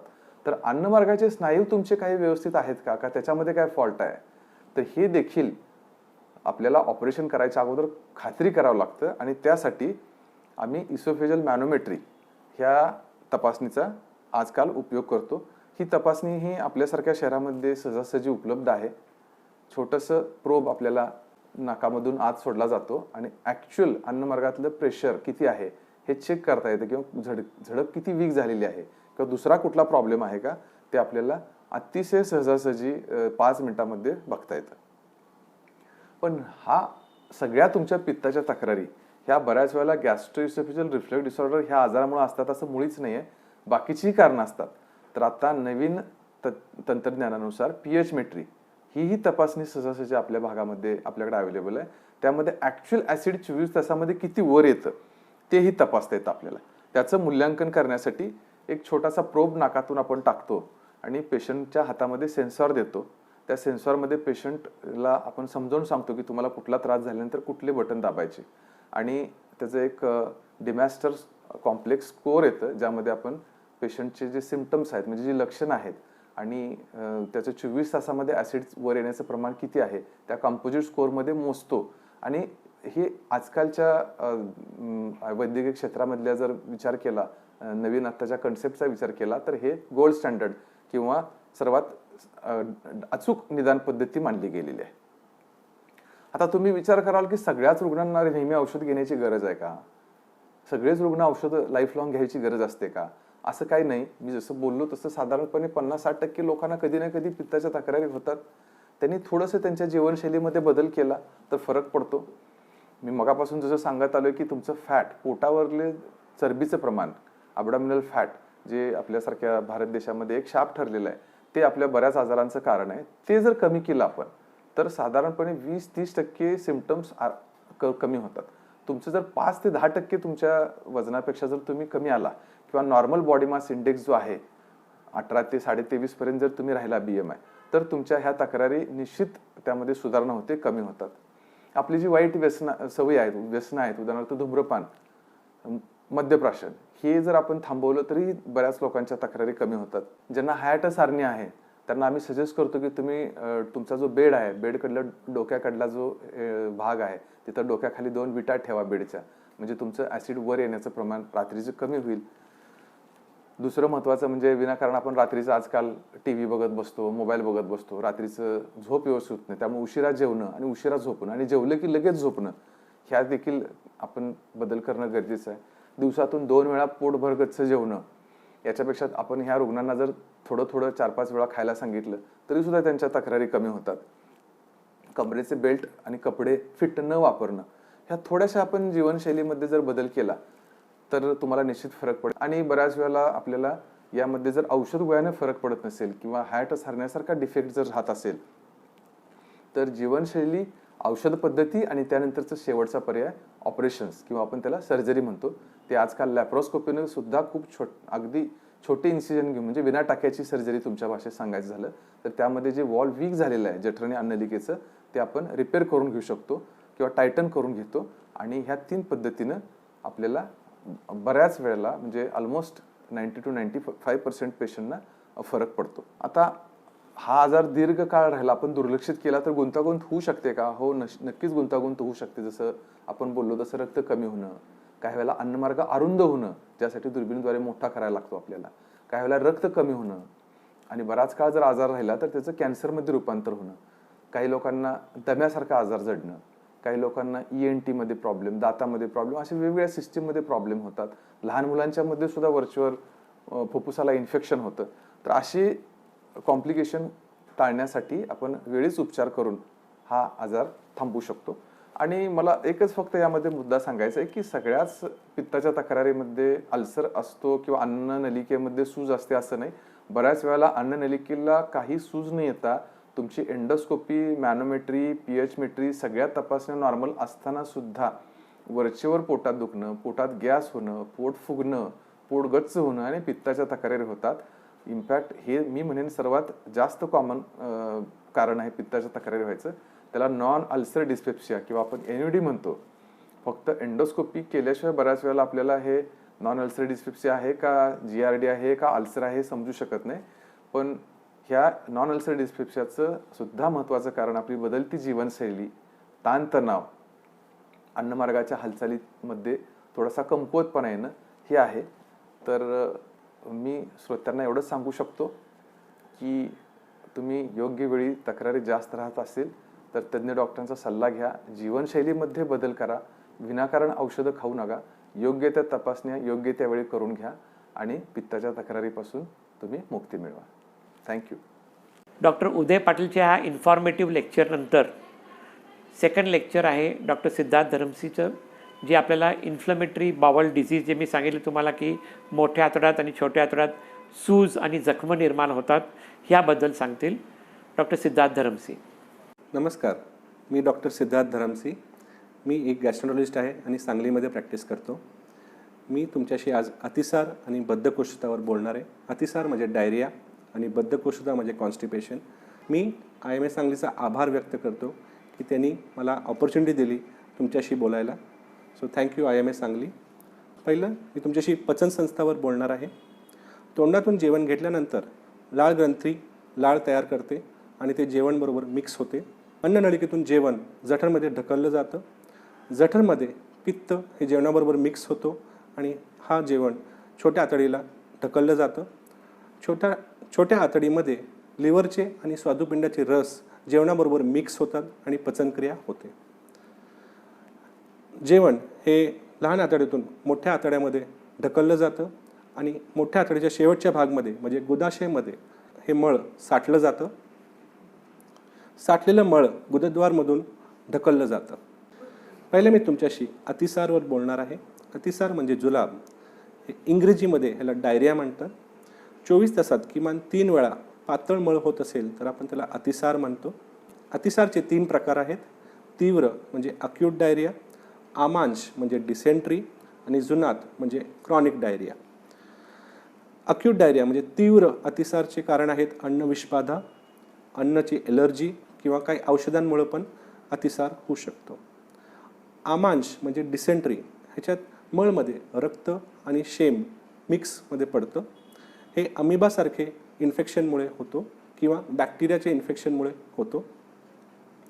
जुनाट अतिसार हे इरिटेबल बाउल सिंड्रोम म्हणजे IBS, इन्फ्लमेटरी बाउल डिसीज म्हणजे IBD किंवा कर्करोगमुळे होऊ शकतं. मी तुमच्याशी पहिला अन्न विषबाधाबद्दल बोलतो. अन्न विषबाधा म्हणजे फूड पॉयझनिंग. ह्याच्यात पोटदुखी, जुलाब, ताप, उलटी आणि अस्वस्थपणा वाटते. हे दूषित अन्न आणि दूषित पाणी पिल्यामुळे होऊ शकतं आणि 2 आठवड्यापर्यंत अतिसार होऊ शकतो. आणि जर अतिसार झालं असेल तर दूध टाळावे. अन्न विषबाधाचे मेन कॉम्प्लिकेशन आहे डिहायड्रेशन. तर डिहायड्रेशन न होण्यासाठी आपल्याला भरपूर पाणी प्यावे किंवा नारळ पाणी प्यावे. त्याशिवाय साखरयुक्त पेय किंवा इलेक्ट्रोलाइटयुक्त पेय जसं की ORS म्हणजे ओरल रिहायड्रेशन सोल्युशन हे प्यावे. जर ह्याचे लक्षणे 1 दिवसापेक्षा जास्त किंवा डिहायड्रेशन होत असेल किंवा खूप ताप येत असेल किंवा मळमध्ये रक्त पडत असेल तर आपण लगेच स्पेशलिस्टला दाखवावे. नेक्स्ट माझं टॉपिक आहे बद्धकोष्ठता म्हणजे कॉन्स्टिपेशन. ह्याला हिंदीमध्ये किंवा संस्कृतमध्ये कब्जसुद्धा म्हणतात. आठवड्यातून 3 पेक्षा कमी वेळा शौचालय आपण जात असाल किंवा पोट अपूर्ण रिकामे होत असतील किंवा संडास करताना जोर लावावा लागत असेल किंवा कठीण मळ होत असेल तर ह्याला बद्धकोष्ठता म्हणतात म्हणजे कॉन्स्टिपेशन. बद्धकोष्ठतेचे बरेच कारणे आहेत. पुरेसे फायबर न खाण्यामुळे किंवा पुरेसे पाणी न पिल्यामुळं बद्धकोष्ठता होऊ शकतो. जंक फूड जसं की बर्गर, पिझ्झा खाण्यामुळं बद्धकोष्ठता होतो. जर आपली व्यायामाची कमतरता असेल तर हे प्रॉब्लेम येऊ शकते. जर तणावात वाढ झालं असेल तर कॉन्स्टिपेशनचे प्रॉब्लेम येऊ शकतात. बद्धकोष्ठता हे जास्त करून म्हातारपणामध्ये दिसू शकतं पण तरुण वयात सुद्धा दिसतं. जर आपल्याला इतर कुठले आजार जसे की डायबिटीस म्हणजे मधुमेह किंवा थायरॉईडचे आजार किंवा प्रेग्नन्सी जर असेल तर ह्यामध्ये सुद्धा बद्धकोष्ठता होऊ शकते. नुकताच कुठलं सर्जरी म्हणजे शस्त्रक्रिया जर झाली असेल किंवा तुम्ही कुठले औषध घेत असाल तर त्याच्याने पण बद्धकोष्ठता होऊ शकते. तसेच इरिटेबल बाउल सिंड्रोम म्हणजे IBS आणि इन्फ्लमेटरी बाउल डिसीज म्हणजे IBD मध्ये सुद्धा बद्धकोष्ठता होऊ शकते. त्याशिवाय कर्करोगमध्ये सुद्धा होतो. बद्धकोष्ठतेचे कारणाचे निदान करण्यासाठी काही चाचणी केल्या जातात जसं की रक्त आणि मळाची चाचणी, साखर व थायरॉईडची चाचणी, सोनोग्राफी किंवा CT स्कॅन. कोलोनोस्कोपी ह्याची बेस्ट टेस्ट आहे. कोलोनोस्कोपीमध्ये दुर्बीनद्वारे आपण मोठ्या आतड्याच्या आतमध्ये बघू शकतो. तसेच एक अत्याधुनिक टेस्ट आहे एनोरेक्टल मॅनोमेट्री. एनोरेक्टल मॅनोमेट्रीमध्ये गुदाशेमध्ये एक प्रोब किंवा सेन्सर ठेवलं जातं आणि त्याच्यातनं आपल्या गुदाशेचा पॉवर किंवा संडास बाहेर ढकलण्याचा पॉवर ह्याचं आपण अनुमान लावू शकतो आणि आजारचं निदान करू शकतो. बद्धकोष्ठतेचे उपचार काय? आपण जास्त पाणी पिणे आणि फायबरयुक्त अन्न खाणे. फायबर हे आपल्याला पालेभाज्या, मूग मटकी, संत्रा मोसंबी, सफरचंद, पपई, काजू बदाम, पिस्ता आणि मूग मटकीमध्ये जास्त प्रमाणात मिळतं. त्याशिवाय शाकाहारी अन्न केल्यावर आणि बेकरी पदार्थ आणि जंक फूड टाळल्यावर बद्धकोष्ठता कमी होते. त्याशिवाय व्यायाम केल्यावर आपल्याला त्रास कमी होते. या आजारमध्ये रेचक किंवा स्टूल सॉफ्टनर दिले जातात ज्याच्याने संडास मऊ होतो. त्याशिवाय फायबर सप्लिमेंट दिले जातात. जर आपल्याला डायबिटीस किंवा थायरॉईडचे आजार असेल तर मधुमेह आणि थायरॉईडचे आजारचे नियंत्रण करणं तेवढंच आवश्यक पडतं. नेक्स्ट मी तुमच्याशी इरिटेबल बाउल सिंड्रोम म्हणजे IBS वर बोलणार आहे. हे एक आतड्याच्या हालचालींचा विकार आहे. ह्याला इंग्रजीमध्ये फंक्शनल डिसऑर्डर म्हणतो, म्हणजे कार्यात्मक विकार. या आजारचे 3 प्रकार आहेत. एक IBS-C. IBS-C म्हणजे IBS कॉन्स्टिपेशन, ह्याच्यात जास्त करून बद्धकोष्ठता होते. दुसरा आहे IBS-D म्हणजे IBS डायरिया, ह्याच्यात जास्त करून जुलाब होते. आणि तिसरा आहे IBS-M म्हणजे IBS मिक्स्ड, ह्याच्यात अनियमित मळ होतो. याशिवाय बरेच पेशंटना पोटदुखी आणि पोटात गोळा येतो आणि पोट गच्च होतो. काही वेळेला मळमध्ये शेमसुद्धा पडतो. जर हे लक्षणं किमान 3 महिन्यापासून असतील तर आपण IBSचं निदान करू शकतो. IBS तणाव वाढल्यावर वाढू शकतो. तसंच दूषित अन्न आणि दूषित पाणी पिल्यावर वाढू शकतो. आपण जर मद्यपान किंवा धूम्रपान करत असाल तर IBSचे त्रास वाढू शकते. आणि व्यायामाची कमतरता असेल तर हे त्रास वाढून येतं. जर कुठलं संसर्ग काही दिवसांपूर्वी किंवा काही आठवड्यांपूर्वी झालं असेल तर काही आठवड्यांनंतर IBSचे लक्षणं काही लोकांमध्ये दिसून येतं. आता 2-3 वर्षात कोविड-19 इन्फेक्शन नंतर काही लोक जे बरे झाले कोविड-19च्या इन्फेक्शनमधून बाहेर जे पडले त्यांना काही महिन्यानंतर IBSचे लक्षणं दिसून येत होते. त्याशिवाय जर IBSचा कौटुंबिक इतिहास असेल तर आपल्याला सुद्धा हे त्रास होऊ शकतो. IBSचे निदान सिद्ध करण्यासाठी प्रथम आपणास अल्सर रोग, IBD किंवा कर्करोग नाही याची खात्री करून घेणं गरजेचं आहे. त्यासाठी काही चाचण्या केल्या जातात, जसं की रक्त आणि मळाची चाचणी केली जाते. सोनोग्राफी किंवा CT स्कॅन काही वेळेला केला जातो. आणि एंडोस्कोपी म्हणजे गॅस्ट्रोस्कोपी आणि कोलोनोस्कोपी हे केली जाते. गॅस्ट्रोस्कोपी म्हणजे दुर्बिणीद्वारे अन्ननळिका, जठर आणि छोटी आतडी तपासली जाते. कोलोनोस्कोपी म्हणजे दुर्बिणीद्वारे मोठी आतडी तपासली जाते. IBSचे उपचार काय? जर आपल्याला IBS असेल तर आपल्याला दूध, डाळीचे पदार्थ, बीन्स, कोल्ड्रिंक्स आणि जंक फूड टाळावे. त्याशिवाय धूम्रपान, दारू आणि तंबाखू आपल्याला बंद करावे. पाणी आणि फायबरचे सेवन वाढवावे. व्यायाम, योगासने, ध्यान, पुरेशी झोप हे तेवढीच आवश्यक आहे. काही वेळेला या आजारमध्ये काही औषधं वापरली जातात. जर आपल्याला जास्त करून जुलाब होत असतील तर अँटीस्पाझमोडिक औषध वापरलं जातं. अँटीस्पाझमोडिकमुळे आतडीची गती कमी होते. जर आपल्याला कॉन्स्टिपेशन म्हणजे बद्धकोष्ठता जास्त प्रमाणात असेल तर रेचक औषध वापरलं जातं. त्याशिवाय बरेच IBSचे पेशंटना डिप्रेशन असतो तर अँटी डिप्रेसंट औषधं दिले जातात. आणि आपली पोटाची प्रतिकारशक्ती वाढवण्यासाठी काही वेळेला प्रोबायोटिक नावाचे औषध दिले जातात. माझं नेक्स्ट टॉपिक आहे दाहक आंत्ररोग म्हणजे इन्फ्लमेटरी बाउल डिसीज. हे आतडीच्या दीर्घकाळापासून टिकणारी सूजचे आजार आहेत. IBDचे 2 प्रकार आहेत. एक आहे अल्सरेटिव्ह कोलायटिस, ज्याच्यात मोठ्या आतड्याच्या वरच्या थराला सूज आणि अल्सर होते. दुसरा आहे क्रोन्स डिसीज, ज्याच्यात लहान आणि मोठ्या आतड्याच्या आतील थरांना सूज आणि अल्सर होते. अल्सरेटिव्ह कोलायटिस हे मोठ्या आतड्याच्या शेवटच्या भागापासून सुरुवात होते आणि मग आतडीला वरती पसरते. क्रोन्स डिसीज हे छोट्या किंवा मोठ्या आतड्यामध्ये सुरुवात होऊ शकते आणि मग ते पसरते. IBDची लक्षणं म्हणजे दीर्घकाळापासून अतिसार होणे, मळमध्ये रक्त आणि आव पडणे, पोट दुखणे, थकवा येणे आणि वजन कमी होणे किंवा IBDचा कौटुंबिक इतिहास असेल तर आपल्या तज्ज्ञ डॉक्टरांना लगेच दाखवावे. IBDचे बरेच कारणे आहेत. जगात ह्याच्यात मोठ्या प्रमाणामध्ये संशोधन होत आहेत. IBD कधीकधी अनुवंशिक होऊ शकतो आणि तसंच रोगप्रतिकार शक्तीमध्ये काय बिघाड झाली तर IBD होऊ शकते. IBD आजाराचे काही कॉम्प्लिकेशन्ससुद्धा आहेत, जसं की आतड्याच्या कर्करोग, आतडीमध्ये छिद्र पडणं, आतड्यासंबंधी अडथळा येणं, संसर्ग होणं, रक्ताचे गोठळ्या होणे, त्वचा, डोळे आणि सांधे सुजणे आणि काही वेळेला औषधांमुळे दुष्परिणामसुद्धा होऊ शकतो. IBDसाठी काही चाचण्या केल्या जातात, जसं की कोलोनोस्कोपी. कोलोनोस्कोपी म्हणजे दुर्बिणीद्वारे आतडीची तपासणी. त्याच वेळेला आतडीची बायोप्सीसुद्धा घेता येतात. त्याशिवाय एक्सरे, सोनोग्राफी, CT स्कॅन, रक्त आणि मळची चाचणी काही वेळेला केली जाते. IBDचे उपचार काय आहेत तर आहार, स्वच्छता आणि तणावावर नियंत्रण ठेवणे गरजेचं आहे. तसेच आपल्या IBD जर असेल तर आपण दूध टाळले पाहिजे आणि स्वच्छ पाणी पिणे पाहिजे आणि स्वच्छ अन्न खाल्ले पाहिजे. दारू आणि तंबाखू आपल्याला बंद करणं गरजेचं आहे. सूज कमी करणारी काही औषधं वापरली जातात, जसं की मेसेलमिन, स्टिरॉइड्स आणि ॲझोथायोप्रिन. त्याशिवाय काही कॉम्प्लिकेशन्स झाले तर काही वेळेला सर्जरीसुद्धा केली जाते. असले कुठले तुम्हाला आजार झाले असतील तर तुम्ही घाबरून जाऊ नका. आम्ही आहे तुमच्यासाठी. थँक्यू.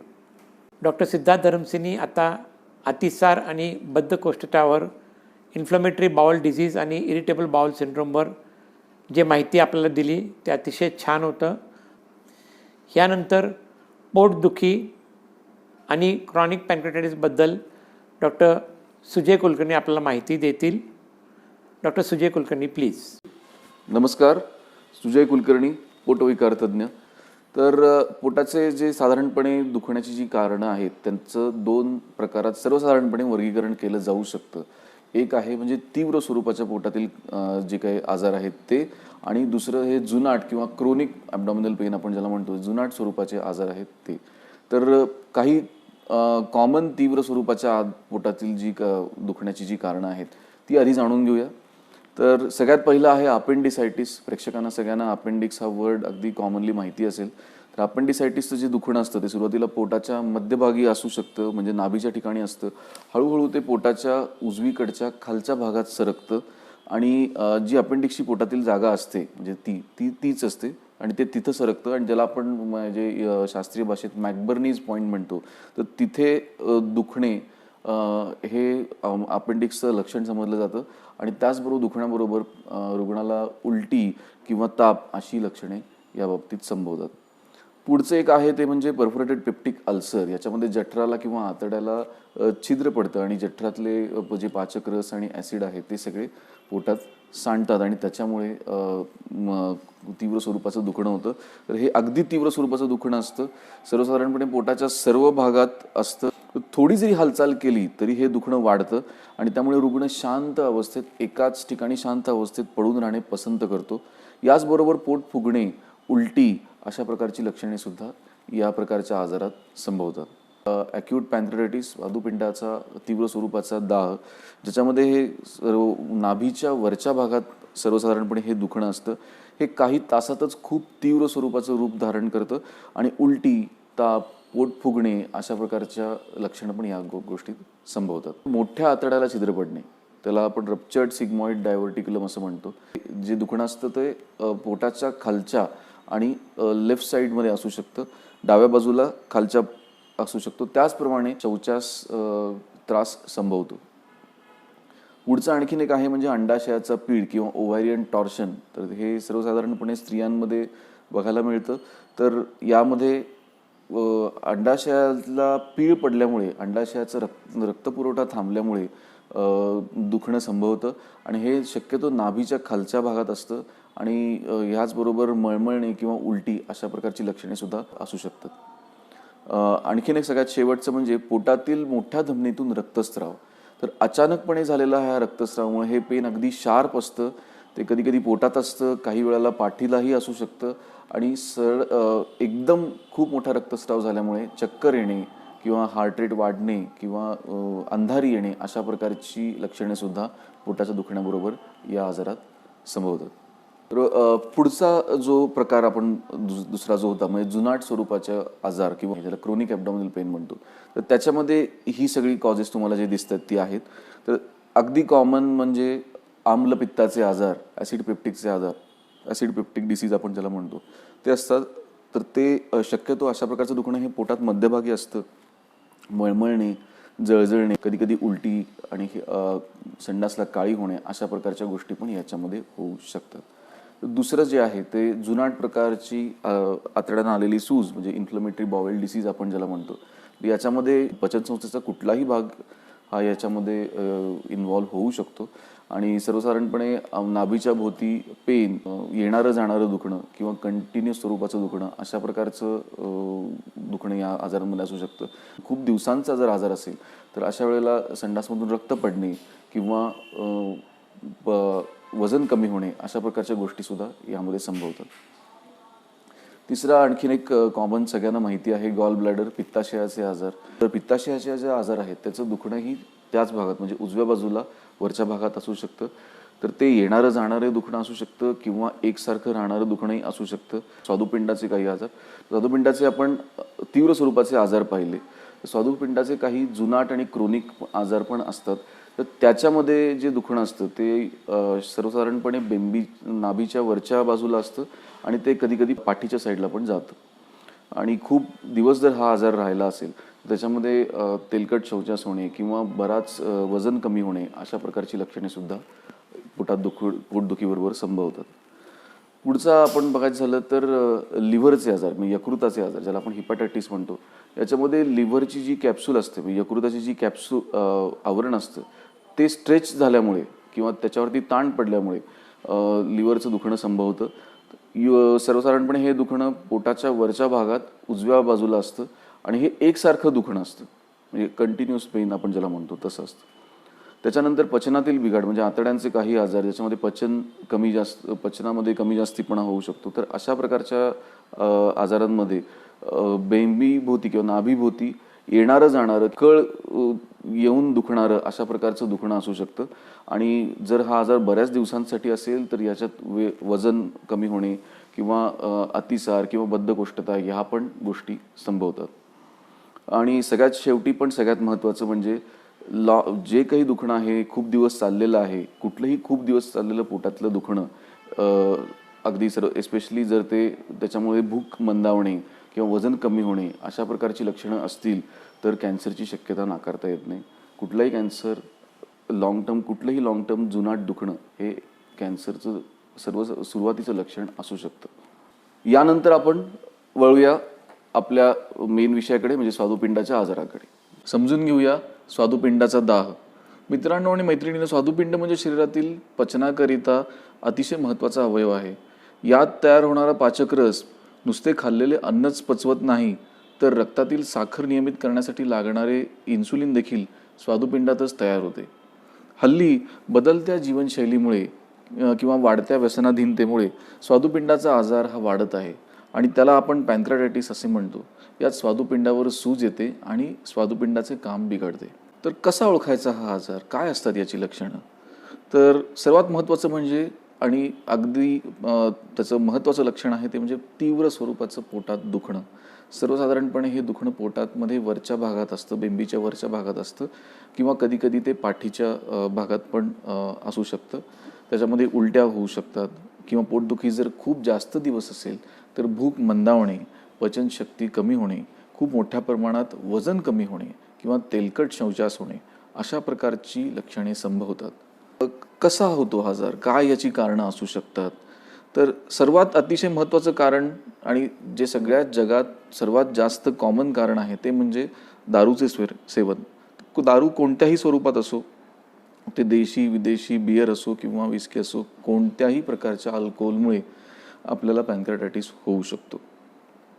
दुसरं सगळ्यात कॉमन कारण म्हणायचं असेल तर पित्ताशयातला खडा जेव्हा पित्ताच्या नळीतून स्वादुपिंडाच्या नळीमध्ये येऊन अडकतो आणि स्वादुपिंडातला जो रस असतो तो आतड्यात येऊ शकत नाही, तेव्हा पुन्हा स्वादुपिंडाला सूज येते आणि स्वादुपिंडाचं काम बिघडतं आणि पॅनक्रियाटायटिस होतो. तिसरं कारण म्हणजे रक्तातलं जे चरबीचं प्रमाण, खास करून ट्रायग्लिसराईड आपण ज्याला म्हणतो, ते जर खूप वाढलं. किती वाढावं लागतं तर नेहमी सर्वसाधारणपणे 1000 ग्रॅम पर डेसिलिटर याच्यापेक्षा जास्त ते वाढलं असेल तर आपल्याला पॅनक्रियाटायटिस संभवतो. त्याचप्रमाणे चौथं रिझन आहे ते म्हणजे पॅराथायरॉईड ग्रंथींचा बिघाड. पॅराथायरॉईड ग्रंथी या आपल्या थायरॉईड ग्रंथींच्या शेजारी असतात आणि त्यातून तयार होणारं पॅराथायरॉईड हे हार्मोन कॅल्शियमच्या आपल्या शरीरातील लेवल्स हे मेंटेन करण्याचं काम करतं आणि जेव्हा या कॅल्शियम लेवल्स खूप कमी जास्त होतात त्यावेळेला पण आपल्याला पॅनक्रियाटायटिस संभवतो. पाचवं, काही औषधांच्या साईड इफेक्ट म्हणा किंवा परिणामांमुळे म्हणा पॅनक्रियाटायटिस होऊ शकतो आणि काही जन्मजात विकृतींमुळे, जन्मजात विकृती स्वादुपिंडाच्या नळीमध्ये किंवा पित्ताच्या नळीमध्ये असेल तर पॅनक्रियाटायटिस संभवतो. काही अनुवंशिक कारणं पण असतात पॅनक्रियाटायटिसच्या मागे आणि या सगळ्यांमध्ये 20% वेळा आपल्याला पॅनक्रियाटायटिसचं कारण सापडतही नाही. तर काय प्रकार आहेत या पॅनक्रियाटायटिसचे? सर्वसाधारणपणे बोलायचं झालं तर ह्याचे 2 प्रकार आहेत. एक आहे ॲक्यूट पॅनक्रियाटायटिस आणि दुसरा म्हणजे क्रोनिक पॅनक्रियाटायटिस. ॲक्यूट पॅनक्रियाटायटिस म्हणजे काय तर हा आजार 6 महिन्यापेक्षा कमी कालावधीचा असेल त्यावेळी त्याला आपण ॲक्यूट पॅनक्रियाटायटिस असे म्हणतो. यामध्ये 3 प्रकार पडतात: सौम्य, मध्यम आणि तीव्र स्वरूपाचा ॲक्यूट पॅनक्रियाटायटिस. ॲक्यूट पॅनक्रियाटायटिसमुळे रुग्णाला जीवसुद्धा गमवावा लागू शकतो आणि सर्वसाधारणपणे तीव्र स्वरूपाच्या पॅनक्रियाटायटिसमध्ये हे प्रमाण 50% पेक्षा जास्त असू शकतं. क्रोनिक पॅनक्रियाटायटिस म्हणजे काय तर हे दुखणे 6 महिन्यापेक्षा जास्त कालावधीसाठी जर असेल त्यावेळेस आपण त्याला क्रोनिक पॅनक्रियाटायटिस म्हणतो. यामध्ये प्रामुख्याने स्वादुपिंडाच्या नळीमध्ये खडा होणे किंवा स्वादुपिंडाची नळी अरुंद होणे, ज्याला आपण स्ट्रिक्चर्स असे म्हणतो, यामुळे स्वादुपिंडातून आतड्यामध्ये येणारा पाचक रस आहे तो येऊ शकत नाही, त्याला अडथळा निर्माण होतो, तो तिथेच साचून राहतो आणि परिणामी क्रोनिक पॅनक्रियाटायटिस हा आजार होतो. शुगर म्हणजे डायबिटीसचा आजार होणे, अपचन होणे किंवा वजन कमी होणे अशा प्रकारच्या लक्षणं क्रोनिक पॅनक्रियाटायटिसमध्ये संभवतात. अजून एक प्रकार पॅनक्रियाटिक सुडोसिस्ट, ज्यामध्ये स्वादुपिंडाची नळी फुटल्यामुळे त्या बाहेर आलेल्या पाण्यापासून पाण्याची एक गाठ आपल्या पोटामध्ये तयार होते आणि अशा प्रकारची गाठ जेव्हा आजूबाजूच्या अवयवांवर दबाव देते, म्हणजे उदाहरणार्थ सांगायचं झालं तर जठरावरती किंवा आतड्यावरती दबाव देते, त्यामुळे त्या रुग्णाला पोटदुखी होणे किंवा उलटी होणे, मळमळ होणे अशा प्रकारचे आजार संभवतात. इतकेच नव्हे तर त्या गाठीमध्ये जर जंतू संसर्ग झाला तर त्याच्यामुळे ताप येणे आणि परिणामी रुग्णाचा जीवसुद्धा त्याच्यामध्ये जाऊ शकतो. हे झाले स्वादुपिंडाच्या आजाराचे काही प्रकार. खूप दिवसापासून जर हा आजार असेल, म्हणजे मेनली सांगायचं झालं तर क्रोनिक पॅनक्रियाटायटिसमध्ये, तर आपल्याला स्वादुपिंडाचा कर्करोग होऊ शकतो. तसेच तंबाखूजन्य पदार्थांचे सेवन करत असेल तरीही स्वादुपिंडाचा कर्करोग होण्याची शक्यता 20% वाढते. पॅनक्रियाटायटिस या आजारामुळे आपण झालेले तेलकट पदार्थ आपल्याला न पचण्यामुळे मेधामध्ये विरघळणारी जी जीवनसत्वे आहेत, जसे की व्हिटॅमिन ए, डी किंवा ई आणि के असतील, हे व्हिटॅमिन आपल्या शरीरामध्ये व्यवस्थित शोषून घेतले जात नाहीत. यामुळे आपल्या शरीरात या जीवनसत्वांची कमतरता निर्माण होऊन त्या संबंधित आजार आपल्याला होऊ शकतात. काही गैरसमज मला नक्कीच प्रेक्षकांना सांगावेसे वाटतात की काही लोक म्हणतात की स्वादुपिंडाचा आजार असेल तर तेलकट अजिबात खाऊ नये आणि खूप सारे पथ्य पाळावं लागतं, पण तेलकट अजिबात खाऊ नये हा गैरसमज आहे. वारंवार तळलेले पदार्थ खाऊ नये हे नक्कीच आहे, पण तेल अजिबात खाऊ नये असे नक्कीच नाही. त्याचप्रमाणे दुसरा जो गैरसमज अगदी प्रचलित आहे तो म्हणजे हा आजार बराच होत नाही किंवा हा आजार एकदा झाला की हा सहनच करावा राहतो, असं काही नाही. आता आधुनिक तंत्रज्ञानाच्या बळावरती किंवा औषधांच्या जोरावरती हा आजार खूप चांगल्या प्रकारे मॅनेज होऊ शकतो आणि तुमच्या आजूबाजूला बरेच असे रुग्ण असतील त्यांना पॅनक्रियाटायटिस असेल किंवा स्वादुपिंडाचे आजार असतील पण ते तुम्हाला ओळखताही येणार नाहीत, असं सुद्धा आता अशा प्रकारचे उपचार पण आता उपलब्ध आहेत. मग आता आजारात जर आहाराचा विषय निघालाच आहे तर काय आहार घ्यावा? जर तीव्र स्वरूपाचा आजार नसेल तर थोड्या वेळाने थोडा आहार घ्यावा, ज्याला आपण इंग्लिशमध्ये स्मॉल फ्रिक्वेंट मील्स म्हणतो. तर ते अतिशय उपचारकारक ठरतं, कारण त्याच्यानं पोटाला विश्रांती मिळते आणि दुखणं कमी होतं. तेलाचा विषय निघालाच आहे तर खोबरेल तेलामधील स्वयंपाक हा या प्रकारच्या रुग्णांना खूप लाभदायक ठरतो आणि वारंवार तळलेल्या गोष्टी नक्कीच अवॉइड केल्या पाहिजे. या आजाराबद्दलच्या उपचारांबद्दल आपण थोडे पाहून घेऊ. तर सर्वसाधारणपणे 3 प्रकारे या आजारावर उपचार करता येतात. पहिलं म्हणजे औषधं, दुसरं म्हणजे एंडोस्कोपीद्वारा उपचार आणि तिसरं म्हणजे पोट फाडून शस्त्रक्रिया. औषधांमध्ये सूज कमी करण्यासाठी काही औषधं आहेत, त्याच्यामध्ये दुखणे कमी करण्यासाठी औषधं आहेत, पचन सुधारण्यासाठी असलेल्या औषधांचा समावेश होतो. आता थोड्या काळापूर्वी तीव्र स्वरूपाच्या आजारासाठी पोट फाडून शस्त्रक्रियेचा वापर जास्त होत असे, पण आजकाल तंत्रज्ञानाच्या प्रगतीमुळे बऱ्याच अंशी स्वादुपिंडाच्या आजारावर एंडोस्कोपीद्वारे उपचार होऊ शकतात. या व्हिडिओमध्ये आपण पाहू शकता की कसं एंडोस्कोपीद्वारे स्वादुपिंडाच्या आजारावर उपचार होतात. तर ही स्वादुपिंडाची नळी आहे, तुम्ही व्हिडिओमध्ये पाहू शकता, ज्याच्यामध्ये स्ट्रिक्चर झालेलं आहे, ती नळी दबली गेलेली आहे. तर त्याच्यामुळे आपण एंडोस्कोपीद्वारे ती नळी जिथे दबली गेली असेल ती बलूनने फुगवून त्याच्यामध्ये आपण एक स्टेंट टाकून ठेवला तर त्या नळीमधनं जो रस जो अडकून राहिलेला आहे स्वादुपिंडाचा तो आतड्यामध्ये येण्यास मदत होते आणि अशा प्रकारे पोट न फाडता सुद्धा स्वादुपिंडाच्या आजारांवरती उपचार केले जाऊ शकतात. त्याचप्रमाणे हा दुसरा व्हिडिओमध्ये आपण पाहू शकता की पोटात जाऊन अल्ट्रासाऊंड करणे, म्हणजे ज्याला आपण एंडोस्कोपिक अल्ट्रासाऊंड म्हणतो. तर पोटात जाऊन अल्ट्रासाऊंड केल्यामुळे स्वादुपिंड हे खूप चांगलं दिसतं, कारण स्वादुपिंड हे मुळात जठराच्या मागे असतं.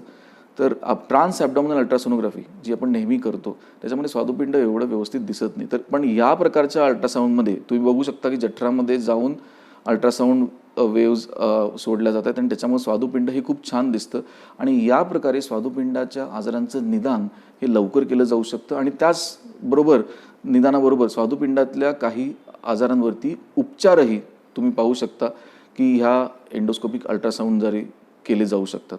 या प्रकारे स्वादुपिंडातील एखाद्या गोष्टीचं तुम्हाला सॅम्पल पाहिजे असेल तर ते तुम्ही या प्रकारे व्हिडिओमध्ये दाखवल्याप्रमाणे घेऊ शकता.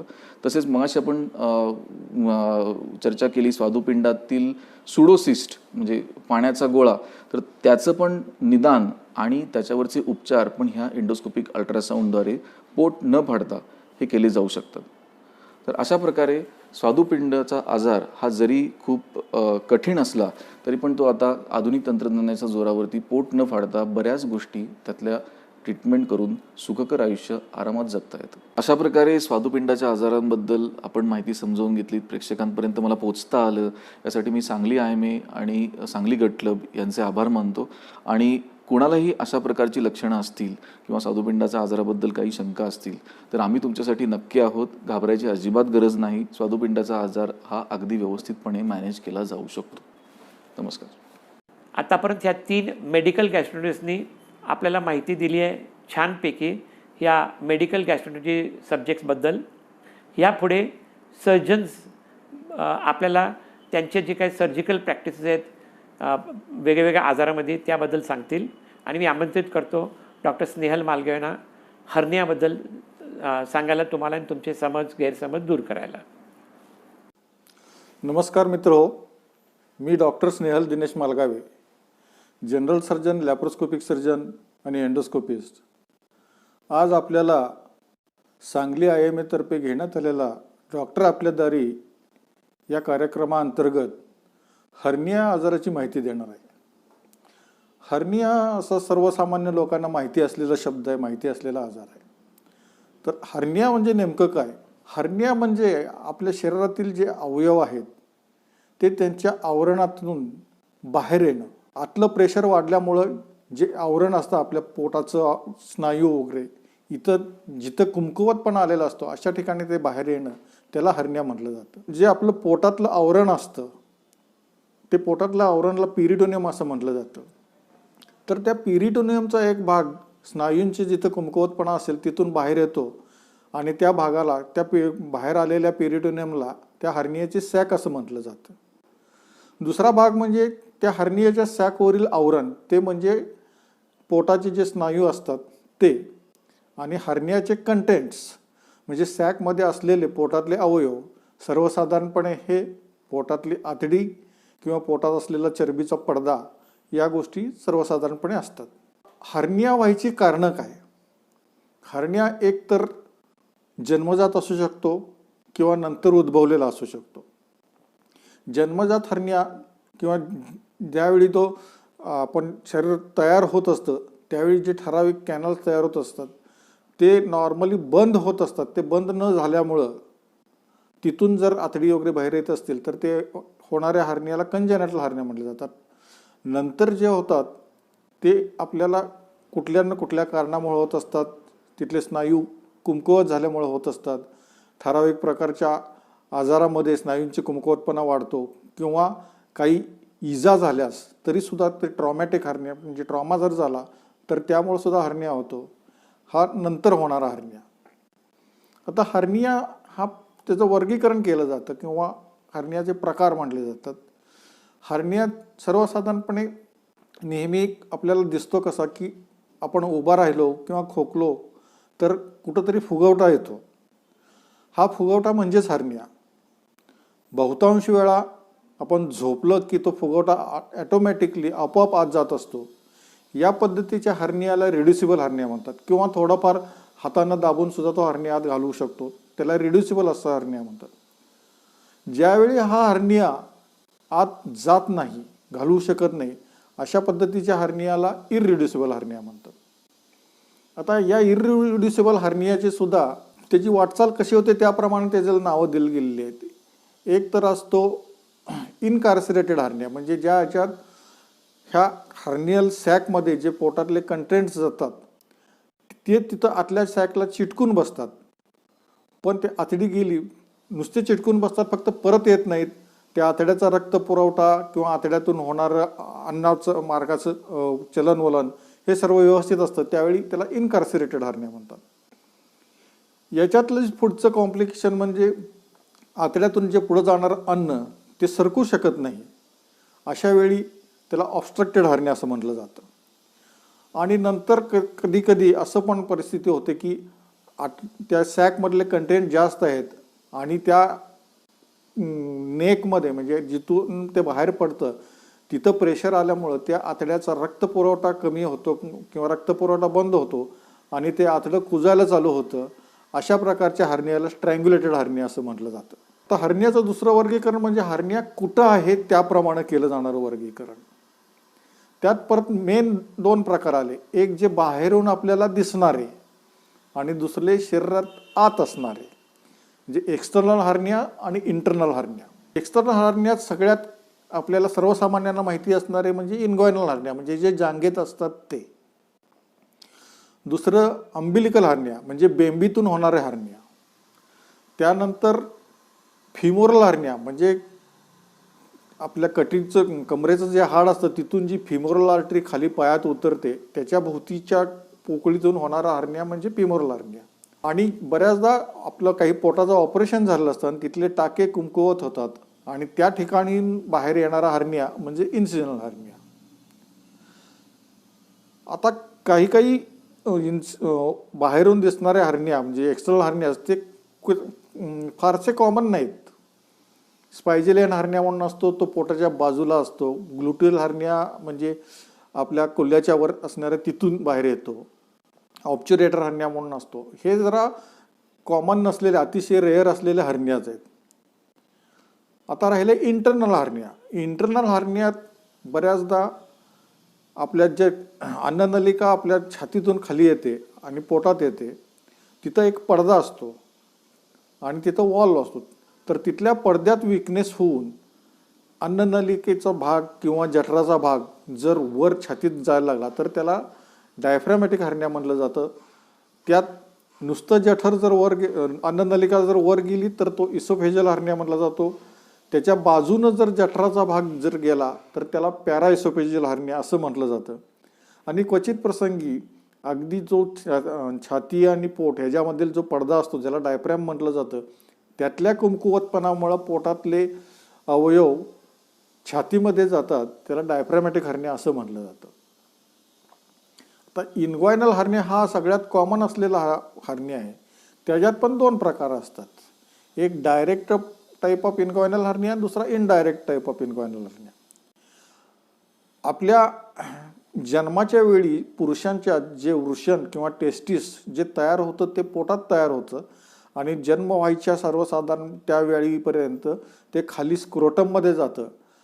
तो जो पाथ असतो त्याला इनगॉयनल कॅनल असं म्हटलं जातं.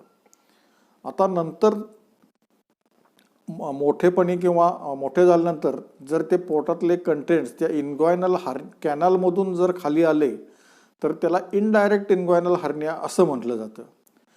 आणि त्याच्या मधल्या बाजूला जर पोटाच्या स्नायूंचा कमकुवतपणामुळं जर हर्निया ते कंटेंट्स बाहेर यायला लागले तर त्याला डायरेक्ट हर्निया असं म्हटलं जातं. आता हर्निया होण्याची मेन कारणं काय? तर सगळ्यात महत्त्वाचं कारण की पोटातलं प्रेशर वाढणे, आतलं प्रेशर आणि स्नायूंचा कमकुवतपणा. आपल्याला सगळ्यांना माहितीच असतं की आपल्याला सायकलला किंवा दुचाकीला टायरला पोंगा येतो, म्हणजे तिथला टायरचा भाग कमकुवत झालेला असतो, आतलं प्रेशर वाढतं तिथं फूग दिसते. तोच प्रकार म्हणजे हर्निया.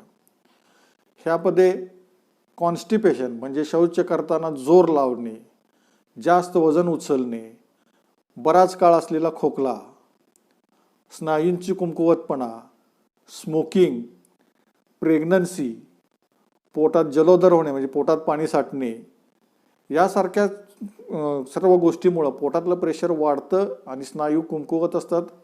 वाढलेलं प्रेशर त्या कमकुवतपणाच्या यातून बाहेर येतं आणि मग तो हर्निया होत असतो. कधी कधी फॅमिली हिस्ट्री पण असू शकते. आता या हर्नियाची लक्षणं काय? सर्वसामान्यपणे नॉर्मली फक्त फुगीरपणा येणं आणि झोपलं की आत जाणं. काही काही वेळा तो हर्निया आत जात नाही, तसाच दिसून राहतो, साईज मोठा होत जातो, वाढत जातो. हे अनकॉम्प्लिकेटेड हर्नियाची ही लक्षणं झाली. त्यामध्ये ज्यावेळी कॉम्प्लिकेशन म्हणजे ऑब्स्ट्रक्शन व्हायला चालू होतं तर त्यावेळी तिथं दुखायला चालू होतं. नंतर ऑब्स्ट्रक्शन झाल्यामुळं अन्न पुढं जात नसल्यामुळं पोट फुगायला चालू होतं, उलट्या होणं, शौचास न होणं, ही कॉम्प्लिकेटेड हर्नियाची लक्षणं आहेत. अशा वेळी शांतपणे न बसता ताबडतोब इमर्जन्सी डॉक्टरांचा सल्ला घेणं अतिशय आवश्यक असतं. आता यासाठी लागणारी इन्व्हेस्टिगेशन्स, सर्वसाधारणपणे हर्निया या आजाराचं रोग निदान करण्यासाठी कुठलं इन्व्हेस्टिगेशन लागत नाही. सर्वसाधारणपणे आपली जी शारीरिक तपासणी करतो त्याच्यावरून या हर्नियाचं रोग निदान, एक्सटर्नल हर्नियाचं रोग निदान तरी 100% होऊ शकतं. इंटरनल हर्निएशनसाठी बाकीची इन्व्हेस्टिगेशन्स लागू शकतात. पण या हर्नियाची होण्याची कारणं आणि आता सर्वसाधारणपणे आपल्याला त्यातले डिटेल मिळण्यासाठी एक आपण पोटाची सोनोग्राफी करणं हे एक नेहमीचं इन्व्हेस्टिगेशन आहे. त्यामुळं समजा किडनी स्टोन असतील किंवा प्रोस्टेट ग्रंथी वाढली असेल त्यामुळं लघवी करायला जोर करावा लागतो, ह्या ज्या गोष्टी असतात त्या गोष्टींचे आपल्याला अगोदर समजून येतं. त्यामुळं ते कारण आपण पहिल्यांदा ट्रीट करू शकतो. CT स्कॅन, MRI ही सुद्धा इन्व्हेस्टिगेशन्स आहेत. जसा हर्निया मोठा होत जाईल किंवा कॉम्प्लिकेटेड होत जाईल त्याचं ट्रीटमेंट प्लॅनिंगसाठी या गोष्टी उपयोगी पडतात.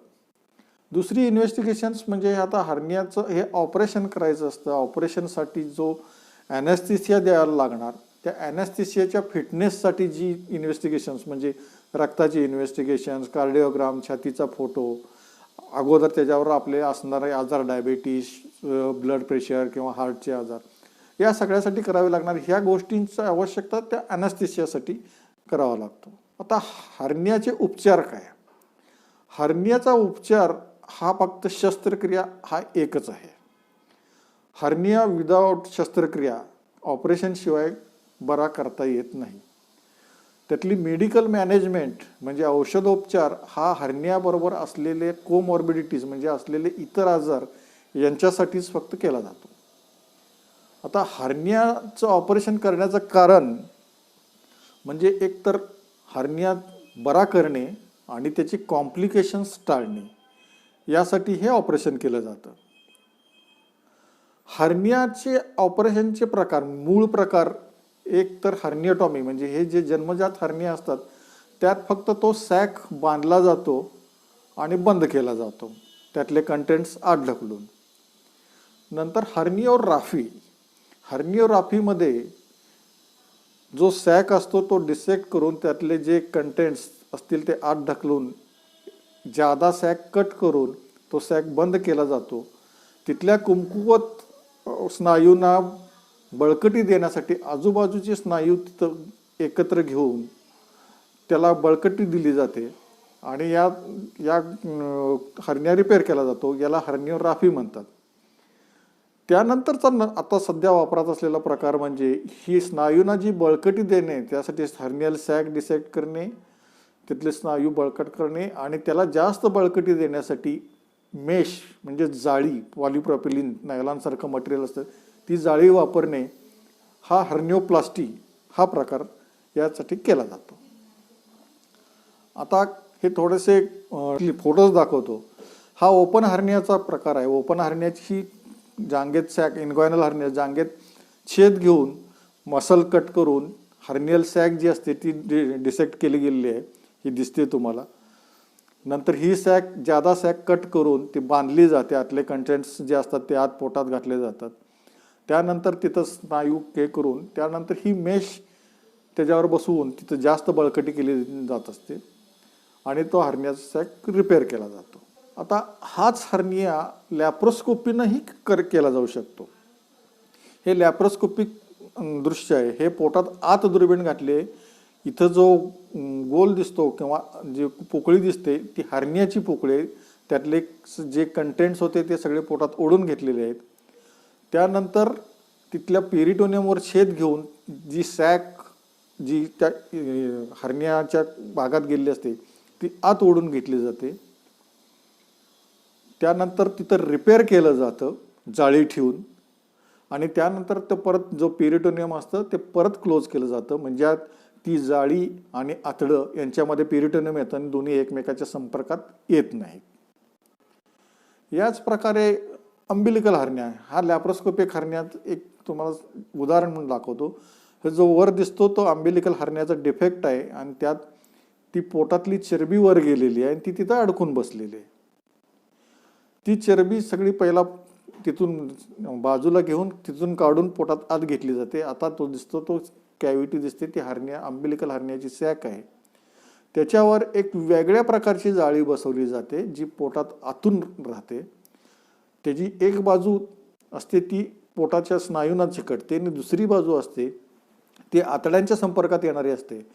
ते आतडी त्याच्याला चिटकू नयेत म्हणून त्याला एक विशिष्ट प्रकारचं कोलॅजिनचं कवर दिलेलं असतं. त्यामुळे ही थोडीशी महाग असते.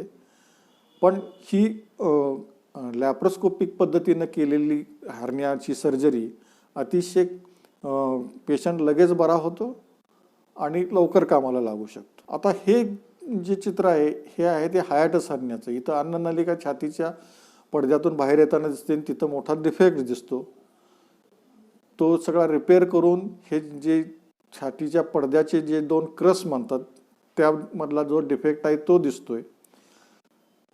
तो बंद केला जातो टाके घालून आणि त्यानंतर हे जठर वर जाऊ नये म्हणून त्याचं रॅप केलं जातं आणि चिवलं जातं. तर हे फोटोज आहेत हे डायफ्रॅमॅटिक हर्नियाचे. डायफ्रॅमॅटिक म्हणजे छातीचा जो पडदा आहे त्याला असलेल्या कमकुवतपणामुळं ही छातीत झालेली पोकळी दिसते. याच्यातून स्टमक हे कंटेंट्स म्हणून आत गेलेले होते ते बाहेर ओढून घेतलेले आहेत. ती सगळी पोकळी रिकामी केलेली आहे आणि त्याच्यावर मगाशा पद्धतीचीच ते मेश घालून ते रिपेअर केलेलं आहे. आता या हर्नियाच्या सर्जरीचे कॉम्प्लिकेशन्स तसे कमी आहेत. एक तर तिथं जाळी बसवल्यामुळं क्वचित प्रसंगी तिथं नंतर बऱ्याच दिवसानंतर थोडाफार वेदना होऊ शकतात. त्याला इन्ग्वायनोडायनिया असं म्हणतात. तिथं इन्फेक्शन होऊ शकतं किंवा जर पोटातलं प्रेशर असंच वाढत राहिलं, त्याला व्यवस्थित सपोर्ट जर नाही मिळाला तर ते हर्निया परत उद्भवू शकतो, रिकरन्स होऊ शकतो. हे त्याचे कॉम्प्लिकेशन्स आहेत. तर सर्वसामान्यानं सांगण्याचं एकच की हर्निया ज्यावेळी दिसतो, आत जात असतो, त्याचवेळी लवकरात लवकर ऑपरेशन करून घेणे. तो फुगायचं, वेदना व्हायच्या, उलट्या व्हायच्या ह्या वाट बघत न बसण्यापेक्षा लवकरात लवकर त्याचं ऑपरेशन करून घेणे. धन्यवाद. डॉक्टर मालगावे यांचं ह्या अतिशय चांगलं लेक्चरनंतर मी आमंत्रित करतो डॉक्टर पराग हवालदार, जे लॅप्रोस्कोपिक सर्जन आहेत मिरजेत, आणि ते आपल्याला सांगतील पित्ताशयाचे खडे, गॉल ब्लॅडरचे बाकीचे आजार आणि लॅप्रोस्कोपीबद्दल. तर आपण ऐकूया आता डॉक्टर पराग हवालदार. नमस्कार मित्रहो, मी डॉक्टर पराग हवालदार, जनरल आणि laparoscopic surgeon Miraj, Anuved surgical hospital येथे प्रॅक्टिस करतो. मी आज तुमच्यासोबत बोलणार आहे पित्ताशयाच्या पिशवीचे आजार आणि दुर्बिणीद्वारे पित्ताशयाच्या पिशवीची शस्त्रक्रिया. आता आजच्या फास्ट फूडच्या जमान्यामध्ये पित्ताशयाच्या पिशवीचे आजार खूप कॉमन झालेले आहेत, खूप प्रमाणात वाढलेले आहेत. पित्ताशयाची पिशवी पोटाच्या उजव्या साईडला वरच्या भागामध्ये असते. आम्ही इंग्रजीमध्ये त्याला राईट हायपोकॉन्ड्रियाक एरिया म्हणतो. त्याच्या खाली पित्ताशयाची पिशवी असते. ॲक्च्युली आपण जे पित्त किंवा बाईल आपण इंग्लिशमध्ये आम्ही जे म्हणतो, पित्त ॲक्च्युली तयार होत असतं लिव्हरमध्ये. पित्ताशयाच्या पिशवीचं मेन मुख्य काम असतं की ते पित्ताशयाच्या पिशवीमध्ये साठवणे, आणि जेव्हा आपण अन्न ग्रहण करतो, जेवण करतो, त्याच्या वेळेस एक हार्मोनल पाथवे असतो, त्याला आम्ही CCK-PZ पाथवे म्हणतो. ते जेव्हा जनरली फॅट, आपण जे मेद जास्त पदार्थ जे असतात, फॅटी फूड जेव्हा आपण जास्त खातो, जेव्हा ते छोट्या आतड्यामध्ये जातं, शरीराच्या पहिल्या भागात छोट्या आतड्यामध्ये जातं, तेव्हा पित्ताशयाच्या पिशवीला एक सिग्नल पाठवला जातो आणि पित्ताशयाची पिशवी आकुंचन पावते आणि जे पित्त तिथं साठवलेलं आहे ते शरीरामध्ये आपल्या आतड्याच्या छोट्या भागामध्ये रिलीज केलं जातं. त्याला CCK-PZ पाथवे असे म्हणतात. आणि पित्ताचं मेन काम आहे की आपलं जे मेद पदार्थ आहेत, म्हणजे जे फॅटी पदार्थ आहेत, त्याचं डायजेशन करणं.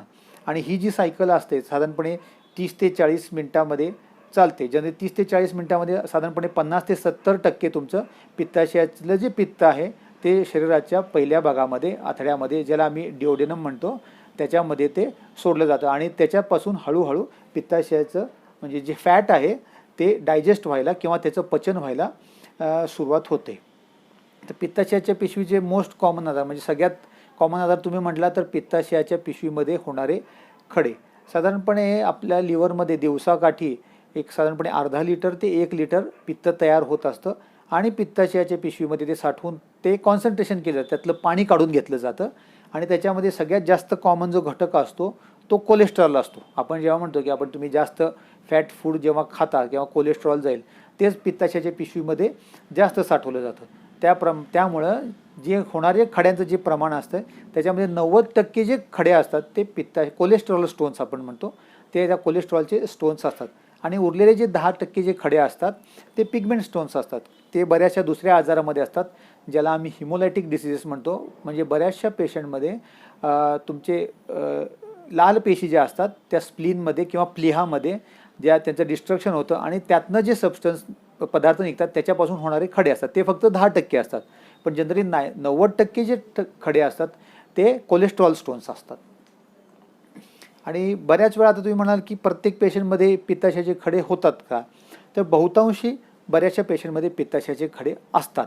त्याला आम्ही इंग्लिशमध्ये फॅट फर्टाईल 40 फिमेल ऑफ 40 असं म्हणतो. म्हणजे जे पेशंट जाड आहेत, जे स्त्रियांमध्ये ह्याचं प्रमाण जास्त आहे आणि ज्यांना मुलं होऊ शकतात आणि ज्यांचं वय 40 आहे अशा स्त्रियांमध्ये ह्याच्यामध्ये पित्ताशयाचे खडे व्हायचं प्रमाण जास्त असतं. पण सगळ्या पेशंटना मग पित्ताशयाच्या खड्याचा त्रास होतो का, तसं म्हणाल तर नाही. बऱ्याचशा पेशंटमध्ये पित्ताशयाच्या खड्याचा काही त्रास होत नाही. त्याला आम्ही आमच्या भाषेत असिम्प्टोमॅटिक म्हणतो. म्हणजे ते खडे तिथे असतात परंतु पेशंटला त्याचा काहीही त्रास होत नाही. दुसऱ्या कारणासाठी ते बऱ्याच वेळा सोनोग्राफी म्हणा किंवा दुसरी तपासणी करायला जातात आणि त्यावेळेस ते त्यांना सापडतात. त्याला आम्ही इन्सिडेंटल फाइंडिंग म्हणतो. म्हणजे पित्ताशयाचे खडे असतात पण त्याचा काही त्रास होत नसतो. पण प्रत्येक पेशंटमध्ये हे अनइव्हेंटफुल होईलच किंवा त्रास देणारच नाही ह्याचं काही सांगता येत नाही. मग काय त्रास होऊ शकतो पित्ताशयाच्या खड्यांमुळं, ते पित्ताशयाच्या खड्याला सूज येऊ शकते, तिथं इन्फेक्शन होऊ शकतं. एक मोस्ट कॉमन आहे कोलेसिस्टायटिस, म्हणजे पित्ताशयाच्या पिशवीला येणारी सूज आणि इन्फेक्शन. त्याच्याप्रमाणे तो जर का पित्ताशयाचा खडा जर का खाली ढकलला गेला, त्याची मेन पित्ताशयाची नळी असते, म्हणजे लिव्हरपासून येणारी आणि लहान आतड्याला जाणारी, त्याला आम्ही कॉमन बाईल डक्ट म्हणतो. त्या मेन नळीमध्ये तो खडा जाऊ शकतो, त्याला कोलेडोकोलिथियासिस म्हणतात. पण त्याच्यामुळं ती पित्ताशयाची जी मेन नलिका असते त्यालासुद्धा इन्फेक्शन होऊ शकतं. त्याला आपण इंग्रजीमध्ये कोलेंजायटिस असं म्हणतो. आणि तसंच तो पित्ताशयाचा खडा खाली सरकत येऊन आला तर आपलं पँक्रियाज असं जे म्हणतो, पानथरी आपण म्हणतो मराठीमध्ये, तिथून येणारी जी नलिका असते ती आपल्या मेन पित्ताशयाच्या नलिकेला जोडलेली असते. तो खडा खाली येऊन त्या पानथरीच्या नलिकेला जर का त्याने इन्फेक्शन केलं तर पानथरीचं सूज, आपण त्याला पँक्रियाटायटिस म्हणतो इंग्रजीमध्ये, त्यामुळे पेशंटला पँक्रियाटायटिस सुद्धा होऊ शकतं. आणि क्रॉनिक म्हणजे बरेच वर्ष खडा असा राहिला, ह्याची ट्रीटमेंट काही नाही घेतली तर बऱ्याच रेअर केसेसमध्ये, दुर्मिळ केसेसमध्ये की पित्ताशयाच्या पिशवीचा कॅन्सरसुद्धा होऊ शकतो. त्यामुळे पित्ताशयात होणारे खडे ते असे इझिली घ्यायचे गोष्ट नाही. जेव्हा खडे होतात तुम्ही तुमच्या डॉक्टरशी जाऊन कन्सल्ट केलं पाहिजे आणि ट्रीटमेंट सुरू केली पाहिजे. आता त्याचे मेन कॉमन म्हणजे काय होऊ शकतात, त्याला आम्ही ॲक्यूट कॅल्क्युलस कोलेसिस्टॅटिस म्हणतो. म्हणजे पित्ताशयाच्या खड्यामुळं पित्ताशयाच्या पिशवीला इन्फेक्शन होतं आणि पित्ताशयाच्या पिशवीला सूज येते, त्याला आपण ॲक्यूट कॅल्क्युलस कोलेसिस्टॅटिस म्हणतो. आणि 90 ते 95% पेशंटमध्ये पित्ताशयाच्या खड्यामुळे होणारा हा कॉमन आजार आहे. त्यामुळे पेशंटला काय त्रास होऊ शकतो, अचानक पेशंट जेवल्यानंतर जेव्हा तुम्ही जेवता तेव्हा मी मगाशी सांगितल्याप्रमाणे थोडंसं फॅटचं प्रमाण असतं, तेव्हा पित्ताशयाची पिशवी आकुंचन पावते. पण तो खडा मोठा असल्यामुळे पित्त पूर्ण खाली जाऊ शकत नाही, त्यामुळं पित्त अडकून राहतं आणि पित्ताशयाच्या पिशवीला प्रेशर येतं. त्यामुळं पेशंटला पोटामध्ये उजव्या हाताला, थोडक्यात उजव्या बरगडीच्या खाली म्हटलं तरी चालेल, उजव्या बरगडीच्या खाली पेशंटला अचानकपणे खूप जोरात दुखायला लागतं आणि पेशंटला त्याच्यामुळे उलटी होते, त्याच्या पेशंटला ताप येतो. आणि जेव्हा आपण डॉक्टरकडे तुम्ही जाता, डॉक्टर मला असं असं झालं आहे, बऱ्याच वेळा आपल्याला वाटतं की अपचन झालेलं आहे. पण प्रत्येक वेळेस अपचन म्हणजे जे आपण पित्त होणं म्हणजे ॲसिडिटी म्हणतो तसं नसतं. हे पित्ताशयाच्या खड्यामुळे सुद्धा असे सिम्पटम येऊ शकतात. जेव्हा तुम्ही पेशंट डॉक्टरकडे तपासायला जाता तेव्हा जेव्हा तपासतात, जेव्हा उजव्या बरगडीच्या खाली डॉक्टर दाबतात आणि जेव्हा पेन होतं, त्याला इंग्लिश भाषेमध्ये आम्ही मर्फीज साईन असं म्हणतो, तेव्हा ते पॉझिटिव्ह असतं. Murphy's sign is positive. आणि मोस्ट कॉमन इन्व्हेस्टिगेशन म्हणाल तर सोनोग्राफीमध्ये ऑलमोस्ट सगळे पित्ताशयाच्या पिशवीचे खड्याचे आजार तुम्हाला डायग्नोज होऊ शकतात, म्हणजे त्याचं निदान होऊ शकतं. तर मग आता ह्याचं ॲक्यूट कोलेसिस्टॅटिस झालं तर त्याचे ट्रीटमेंट काय देणार. सर्वप्रथम तो ॲक्यूट आजार आहे, मी मगाशी म्हटल्याप्रमाणे पेशंटला ताप येतो, उलटी होते, खूप दुखतं, त्यामुळे पेशंटला प्रथम पूर्णपणे उपाशी ठेवतं, आपण त्याला नीलपरोलरी असं म्हणतो. आणि ही कंडिशन थोडीशी सिरियस असल्यामुळे ओरल अँटीबायोटिकचा काय उपयोग होत नाही, कारण की जरी तुम्ही काय खाल्लं तर पेशंटला उलट्या होत असतात. त्यामुळं पेशंटला IV सलाईनमधून तुम्हाला हायर अँटीबायोटिक्स सुरू करावे लागतात आणि लवकरात लवकर तुम्हाला पेन किलर म्हणजे वेदनाशमक औषधं द्यावी लागतात. आणि त्याचं तुम्ही ट्रीटमेंट म्हणाल तर दुर्बिणीद्वारे शस्त्रक्रिया हे जे आहे ही त्याची सध्या सर्वमान्य पद्धत आहे. त्या पद्धतीने केलं तर तुम्ही लवकरात लवकर आजारातून बरे होऊ शकतात. पण समजा तुम्ही ह्याला थोडासा उशीर केला किंवा नंतर बघूया म्हटला किंवा एखाद्या औषधामुळं किंवा एखाद्या पेन किलरमुळे डोसमुळं तुमचं जर का दुखायचं कमी झालं तर तुम्ही सर्जरीसाठी थांबायचं का, तर नाही. ह्याची सर्जरी कधी ना कधी करून घ्यावी लागेल. समजा ट्रीटमेंट घेतली नाही तर काय होऊ शकतं, एक 10% पेशंटमध्ये पित्ताशयाचे मी म्हटलं त्या खड्यामुळं अडकून पित्ताशयाच्या पिशवीला सूज येऊ शकते आणि पित्ताशय फुटू शकतं किंवा पित्ताशयाच्या पिशवीमध्ये जे पित्त साठलेलं आहे त्याला इन्फेक्शन होऊन तिथं पस होऊ शकतो, त्याला आम्ही इम्पायमा गॉल ब्लॅडर असं म्हणतो. आणि ह्या ज्या 2 कंडिशन्स आहेत त्या मोस्टली डायबेटिक्स ज्यांना साखरेचा आजार आहे या पेशंटमध्ये कॉमन आहे. साखरेचा आजार असलेल्या पेशंटनं या बाबतीत फार काळजी घ्यायची आहे, कारण की डायबेटिक न्यूरोपॅथी जी कंडिशन असते म्हणजे आपल्या ज्या नसा असतात त्याचं काम कमी होतं, त्यामुळे पेशंटला सेन्सेशन कमी होणं असं जे आजार वगैरे आहेत, त्याप्रमाणे पित्ताशयाच्या पिशवीला जे नर्व्ह सेन्सेशन असतं तेही कमी होतं. त्यामुळं नॉर्मल पेशंटमध्ये जसं पित्ताशयाची पिशवी आकुंचन होऊन पित्त खाली केलं जातं तसं डायबिटीस पेशंटमध्ये त्याचं आकुंचनचं प्रमाण कमी होतं. त्यामुळं ज्यांना साखरेचा आजार आहे किंवा डायबिटीस आहे म्हणा त्या पेशंटमध्ये पित्त साठून राहायचं प्रमाण जास्त असतं आणि त्यामुळं डायबिटीस असलेल्या पेशंटला ॲक्यूट कोलेसिस्टॅटिस ही कंडिशन जास्त प्रमाणामध्ये व्हायची शक्यता असते. त्यामुळे ज्यांना साखरेचा आजार आहे त्यांनी या आजाराच्या बाबतीत खूप काळजीपूर्वक राहिलं पाहिजे. आता यातल्या आपण दुसरी कंडिशन पाहू ज्याला आपण क्रॉनिक कॅल्क्युलस कोलेसिस्टॅटिस म्हणतो, जे ॲक्यूट कंडिशनप्रमाणे ह्याच्यामध्ये सिम्पटम्स किंवा पेशंटला त्रास होत नाही. हे जनरली क्रॉनिक कॅल्क्युलस कोलेसिस्टॅटिस म्हणजे ती प्रोसेस स्लो असते आणि कंटिन्युअस चालत राहिलेली असते, त्यामुळे गॉल ब्लॅडर पित्ताशयाची नलिका या सगळ्यांना इन्फेक्शन झालेलं असतं. आणि तुम्ही पेशंटचं कंप्लेंट म्हणाल तर मी मगाशी म्हटल्याप्रमाणे ॲक्यूट पेन नसतं, पेशंट सारखं कंप्लेंट बारीकसं दुखते जनरली पोटाच्या उजव्या साईडला मी जसं म्हटल्याप्रमाणे उजव्या बरगडीच्या खालच्या साईडला बारीक पेशंट पेन कंप्लेंट करत राहतो. आणि हे जे दुखायचं प्रमाण साधारणपणे 1 तास ते 5 तास प्रत्येक पेशंटमध्ये हे टाईम वेगवेगळा असू शकतो, साधारणपणे 1 तास ते 5 तास आणि राहतं, म्हणजे शक्यतो 24 तास कंटिन्युअस पेन राहत नाही. जसं ॲक्यूट कोलेसिस्टॅटिसमध्ये खूप वेळ कंटिन्युअस दुखत होतं तसं राहत नाही. आणि हा एपिसोड जे आपण म्हणतो आठवड्यातनं साधारणपणे एकदा मॅक्झिमम होतं, म्हणजे हे जे ड्युरेशन कमी असतं कंटिन्युअस फक्त आठवड्यातनं एकदा पेन होतं, फक्त ही सायकल आहे ती प्रत्येक आठवड्याला रिपीट होत जाते, त्याला आम्ही क्रॉनिक कॅल्क्युलस कोलेसिस्टॅटिस म्हणतो. आणि ह्यात जर का तुम्ही तपासायला गेला, समजा रक्ताची तपासणी केल्या तर लॅबोरेटरी व्हॅल्यू म्हणजे आम्ही पांढऱ्या पेशीचे प्रमाण वगैरे ॲक्यूट इन्फेक्शनमध्ये जे वाढलेलं असतं तसं ह्या प्रमाणामध्ये नसतं, कारण की हे पूर्ण इन्फेक्शन नसतं, हे बारीकसं इन्फेक्शन असतं आणि बॉडी त्याच्यासोबत फाईट करत असते, त्यामुळं पांढऱ्या पेशीचं प्रमाण वाढलेलं नसतं. आणि ह्याचं जर का डायग्नोसिस म्हटलं तर ह्याचं जर का तुम्ही मगाशी म्हटल्याप्रमाणे सोनोग्राफीमुळंच ह्याचं पूर्ण निदान होऊ शकतं. आणि ट्रीटमेंट म्हटलं तर ह्या कंडिशनमध्ये सुद्धा इलेक्टिव्ह कोलेसिस्टम म्हणजे दुर्बिणीद्वारे पित्ताशयाच्या पिशवीच्या काढायची शस्त्रक्रिया ह्याला करायला लागते. अजून एक रेअर कंडिशन आहे जे 5 ते 10% पेशंटमध्ये होतात. जनरली जे ओल्ड एज पेशंट आहे, ज्यांचं वय जास्त आहे, ज्यांना शुगरचा आजार आहे आणि त्यांना आपण म्हणतो ॲक्यूट कॅल्क्युलस कोलेसिस्टायटिस, अशा पेशंटमध्ये पित्ताशयाच्या पिशवीमध्ये खडा झालेला नसतो, तरीसुद्धा पेशंटची अंगची ताकद कमी असल्यामुळे पित्ताशयाची पिशवी आणि आतमधले जे पित्त आहे म्हणजे बाईल आपण म्हणतो त्याला इन्फेक्शन होऊन त्याला ॲक्यूट कॅल्क्युलस कोलेसिस्टायटिस असं म्हणतात. आणि अशा पेशंटमध्ये प्रोग्रेशन खूप फास्ट असतं, म्हणजे जे डेव्हिलेटेटेड किंवा जे शक्यतो जे डायबिटीस आणि बेड रिडन पेशंट्स आहेत, म्हातार वयामुळे जे बेडवर पडून आहेत, अशा पेशंटमध्ये हे जास्त होतं. हे जर का ट्रीटमेंट नाही केलं तर ह्या केसेसमध्ये अगदी फास्टपणे पेशंटला गँग्रीन होतं गॉल ब्लॅडरला, आतमध्ये जे पित्त आहे त्याला इन्फेक्शन होऊन त्याचा पस होतो आणि परफोरेशन म्हणजे पित्ताशयाची पिशवी फुटू शकते. हा सगळ्यात मोठा गंभीर आजार असतो, कारण की जे इन्फेक्शन असतं ते पूर्ण पोटामध्ये पसरतं आणि पेशंट दगावायची शक्यता असतो. त्यामुळे ॲक्यूट कॅल्क्युलस कोलेसिस्टायटिस हा आजार आहे, हा थोडासा गंभीरपणे घ्यायची गरज आहे. हे सगळेच आजार आहेत, पण ह्या आजारामध्ये जास्त वेळ दौडून तुम्हाला चालणार नाही, तुम्हाला लवकरात लवकर डॉक्टरकडे जाऊन ट्रीटमेंट घ्यावी लागेल. जनरली आणि त्याचप्रमाणे जे पेशंटला बर्न म्हणजे भाजलेलं असतं, भाजलेले जे रुग्ण आहेत, रुग्ण आहेत आणि लहान मुलं आहेत आणि किंवा क्रॉनिक आजारानं म्हणजे खूप क्रॉनिक आजारामुळे long term bed ridden patient आहेत, अशा पेशंटमध्ये हा आजार होतो. अशा पेशंटमध्ये झालं तर काय करायचं, मी मगाशी सांगितल्याप्रमाणे पेशंटला तोंडाने काही द्यायचं नाही आणि त्यांना नाकामध्ये नळी टाकायची, कारण की ऑलरेडी ते रुग्ण ओल्ड एज असतात, त्यामुळे नाकामध्ये नळी टाकून आतमध्ये जे इन्फेक्शन आहे, जे झालेलं जे थोडंसं पित्त वर आहे ते काढून घ्यायचा प्रयत्न करावा लागतो. त्यांना ताप आला तर त्याप्रमाणे पॅरासिटामॉलचं इंजेक्शन द्यावं लागतं आणि त्यांना हायर अँटीबायोटिक्स सुरू करावे लागतात. आता लॅप्रोस्कोपिक कोलेसिस्टेक्टॉमी, आता ह्या सगळ्या आजारांवर तुम्ही म्हटला तर ट्रीटमेंट काय आहे, तर का खूप छोटे खडे असतील जे असिम्प्टोमॅटिक असतील, ते मगाशी सांगितलं, तर त्याला आपण औषधानं ट्रायल देऊ शकतो.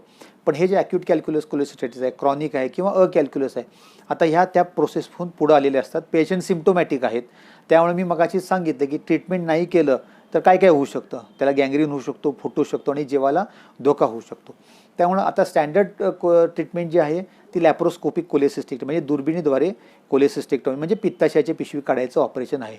सर्वप्रथम हे ऑपरेशन केलं गेलं फ्रान्समध्ये. डॉक्टर इरिक मोहे ह्यांनी सर्वप्रथम जगामधलं दुर्बिणीद्वारे पित्ताशयाची शस्त्रक्रिया केली, पण आजकाल ते भारतामध्ये सगळीकडे होते, आपल्या सांगली मिरजमध्ये सुद्धा दुर्बिणीद्वारे शस्त्रक्रिया होते आणि पूर्ण जगामध्ये ही स्टँडर्ड ट्रीटमेंट आहे.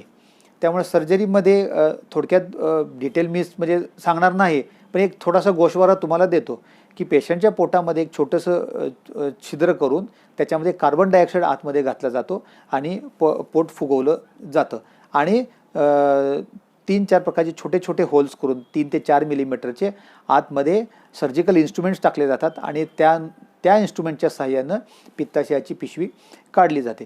तर तुम्ही म्हणाल तर दुर्बिणीद्वारे का शस्त्रक्रिया करायची, तर मी तुम्हाला फोटो दाखवणार आहे. ओपन शस्त्रक्रिया म्हणजे फाडून, पूर्वीच्या कन्व्हेन्शनल पद्धतीनं फाडून शस्त्रक्रिया केल्यावर केवढा मोठा स्कार राहतो पेशंटला आणि दुर्बिणीनं काय होतं. पूर्वीच्या काळी जेव्हा ओपन सर्जरी करायचे तेव्हा कमीत कमी 10 सेंटीमीटर इन्सिजन किंवा स्किनला इन्सिजन घेतलं जायचं उजव्या बरगडीच्या खाली आणि ते पेशंटला 10 ते 15 दिवस दवाखान्यात राहायला लागायचं आणि तिथून भविष्यामध्ये हर्निया व्हायचा धोका असायचा.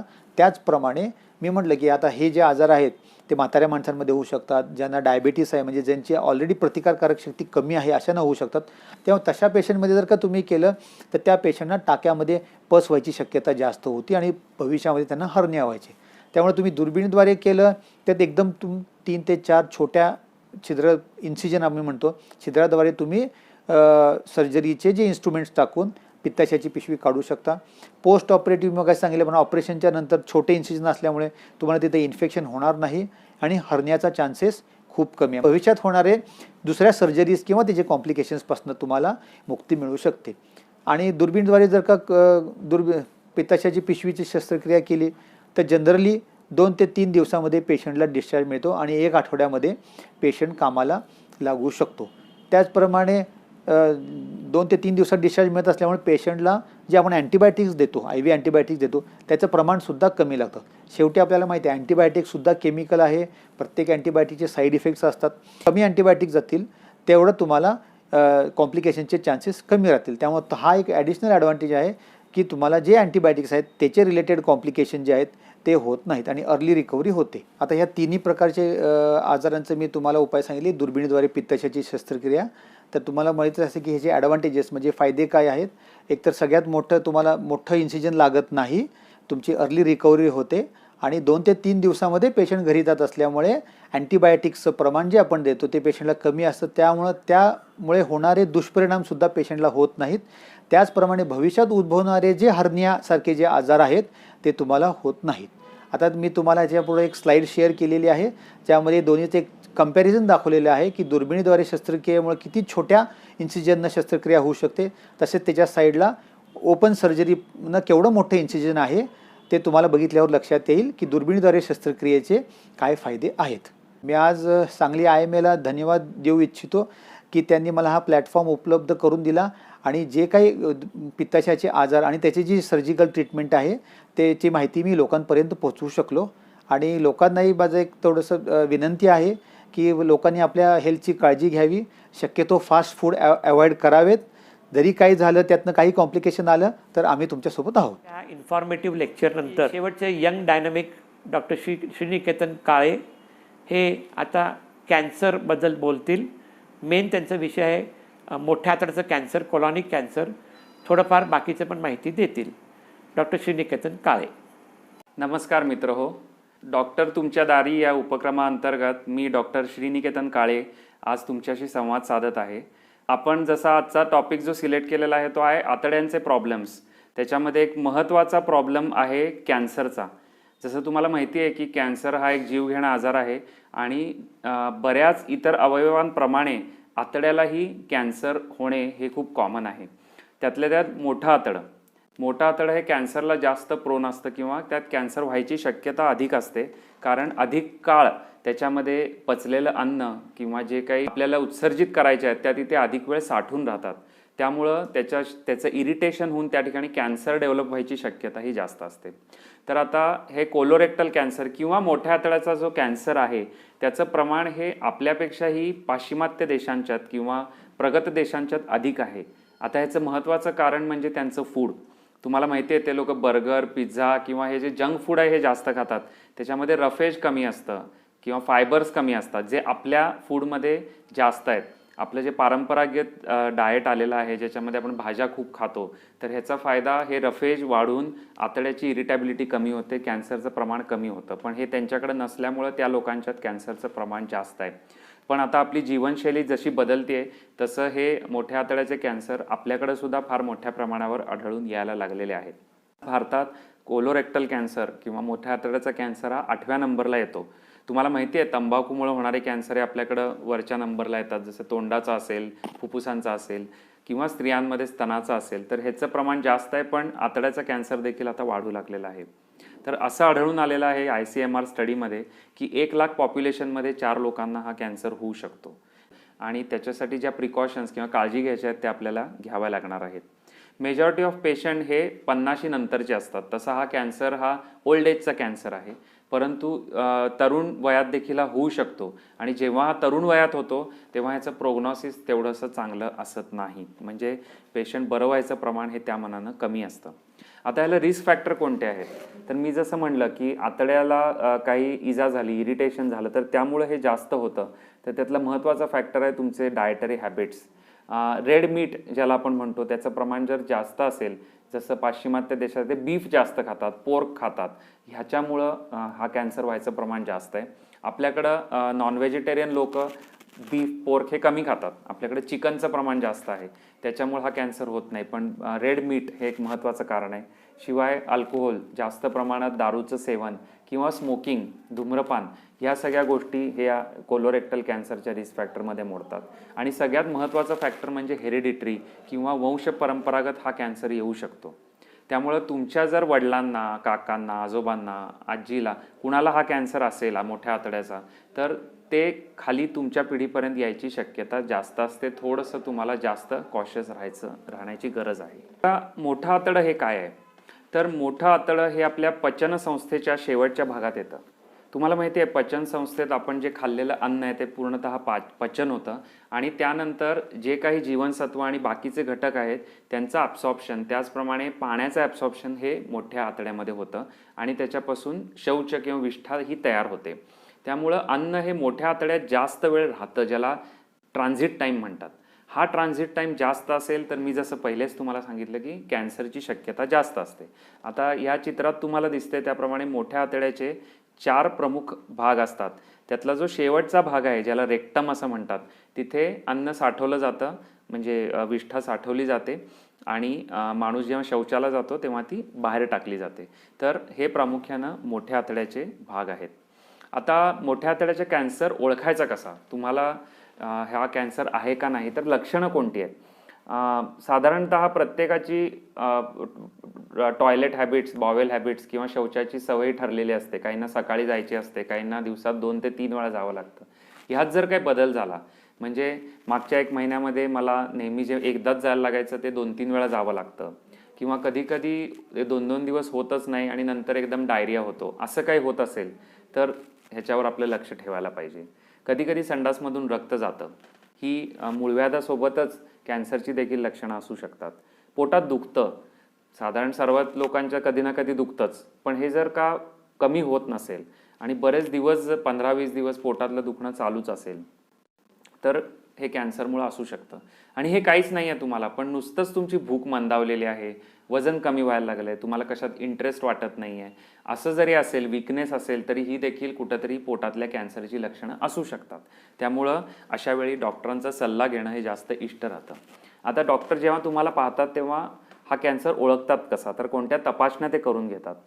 तर बेसिकली शौचाची तपासणी करून घेतात, ज्याच्यामध्ये रक्त आहे का नाही हे आपण बघतो.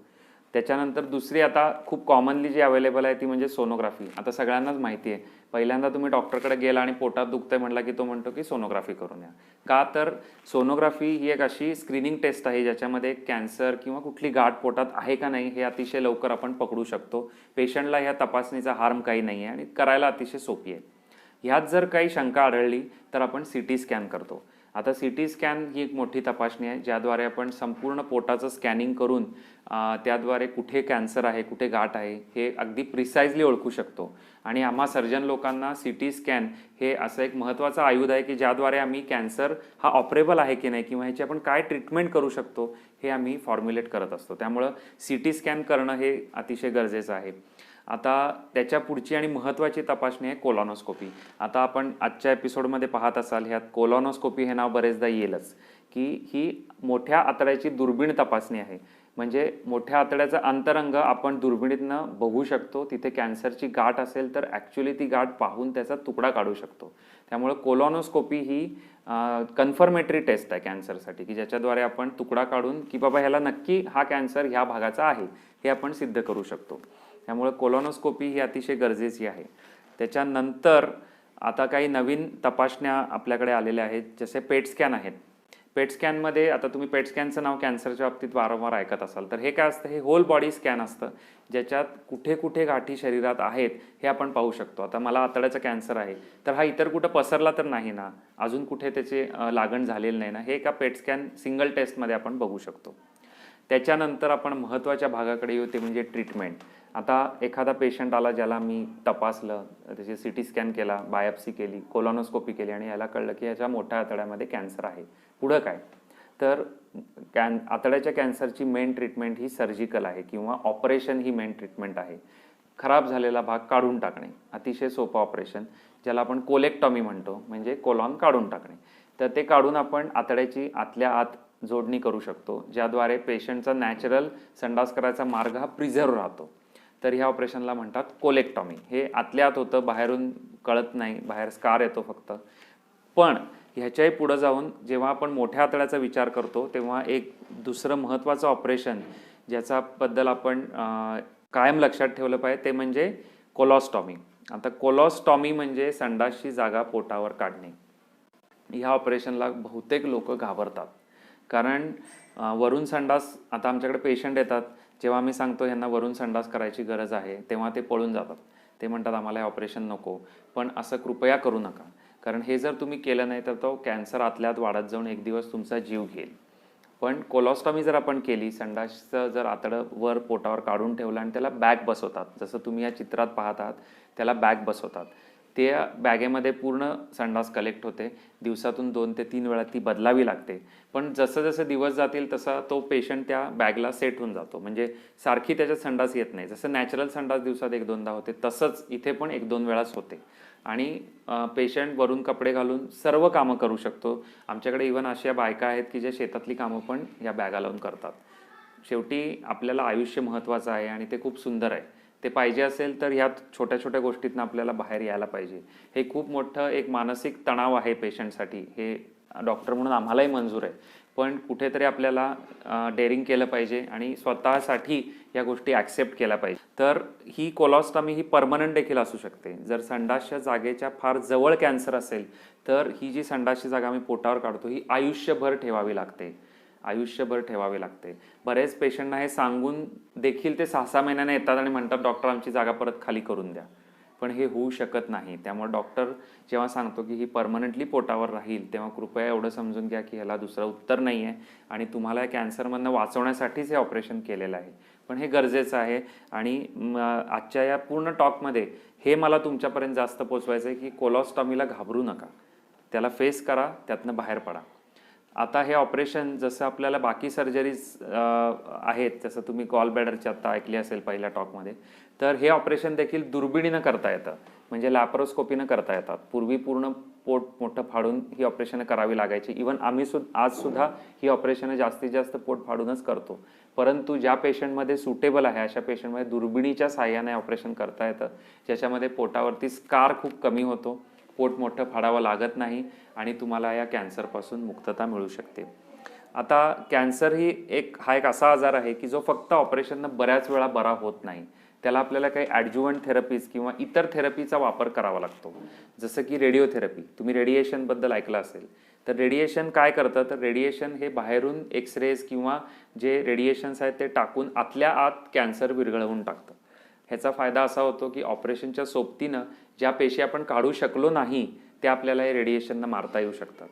किंवा कधीकधी आपण हे रेडिएशन ऑपरेशन पूर्वी देतो. त्याचा फायदा असा होतो की गाठ आपण छोटी करतो आणि मग त्याचे ऑपरेशन करणं आणि पेशंट बरा होणं ही प्रक्रिया देखील सोपी होऊन जाते. तर रेडिएशनचा वापर हा ह्या कोलोरेक्टल किंवा मोठ्या आतड्याच्या कॅन्सरमध्ये खूप मोठ्या प्रमाणावर आता होऊ लागला आहे. त्याचसोबत आणखीन एक थेरपी म्हणजे किमोथेरपी. किमोथेरपी म्हणजे काय, तर इंजेक्शन्स आहेत की जी सलाईनद्वारे दिली जातात. पण याद्वारे पूर्ण शरीरात ज्या पेशी कॅन्सरच्या पसरलेल्या आहेत त्यांना त्या ठिकाणी आपण मारून टाकतो की जेणेकरून पुन्हा फ्युचरमध्ये हा कॅन्सर परत येऊ नये.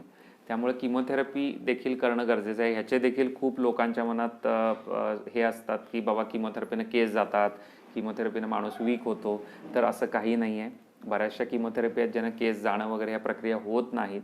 तर किमोथेरपी हा कोलोरेक्टल कॅन्सरमध्ये जवळजवळ 6 महिने घ्यावी लागते. तर कृपा करून जे कोणी पेशंट्स असतील त्यांनी अतिशय न चुकता वेळच्या वेळी या थेरपीज घ्या. आता आपण सगळी ट्रीटमेंट केली, पेशंट कॅन्सरमधनं बरा झाला तर पुढे आम्ही 3 किंवा 6 महिन्याचे फॉलोअप्स देतो. फॉलोअप म्हणजे काय, तर येऊन मला भेटायचं.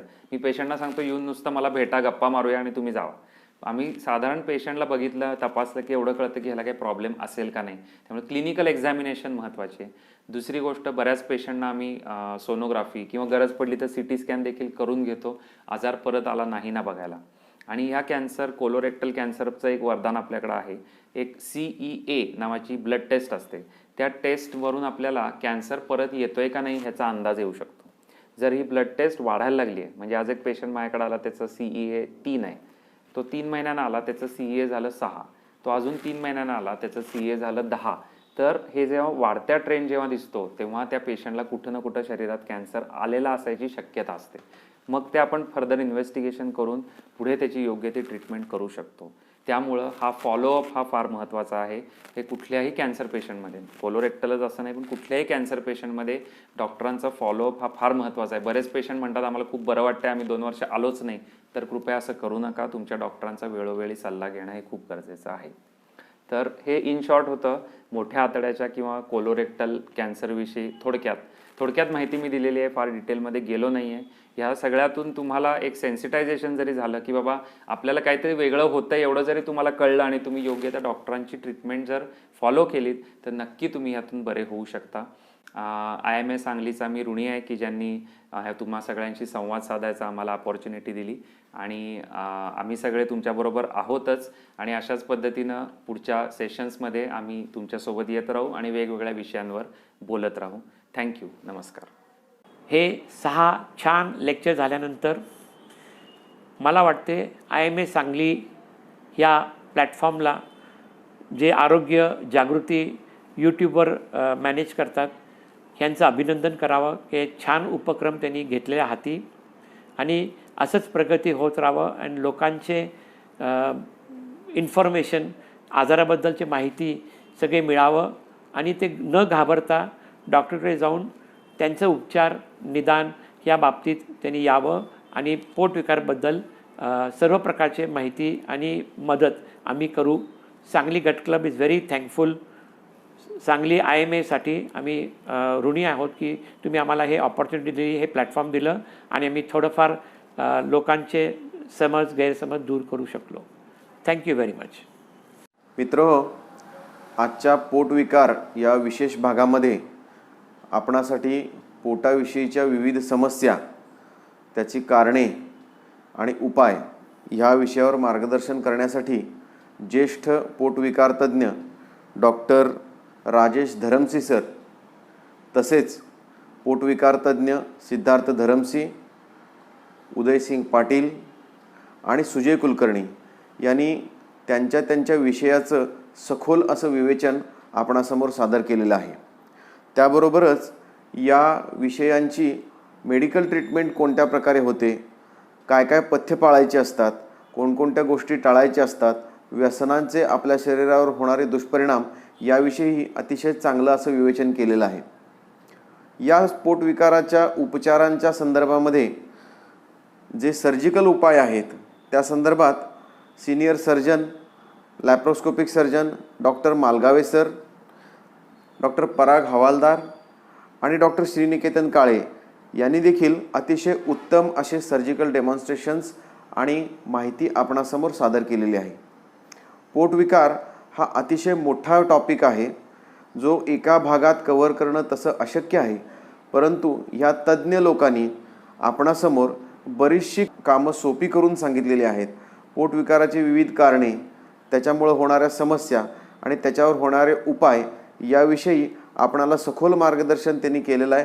त्याबद्दल मी आपणा सर्वांतर्फे आणि IMA सांगलीतर्फे या सर्व चमूचा आभारी आहे.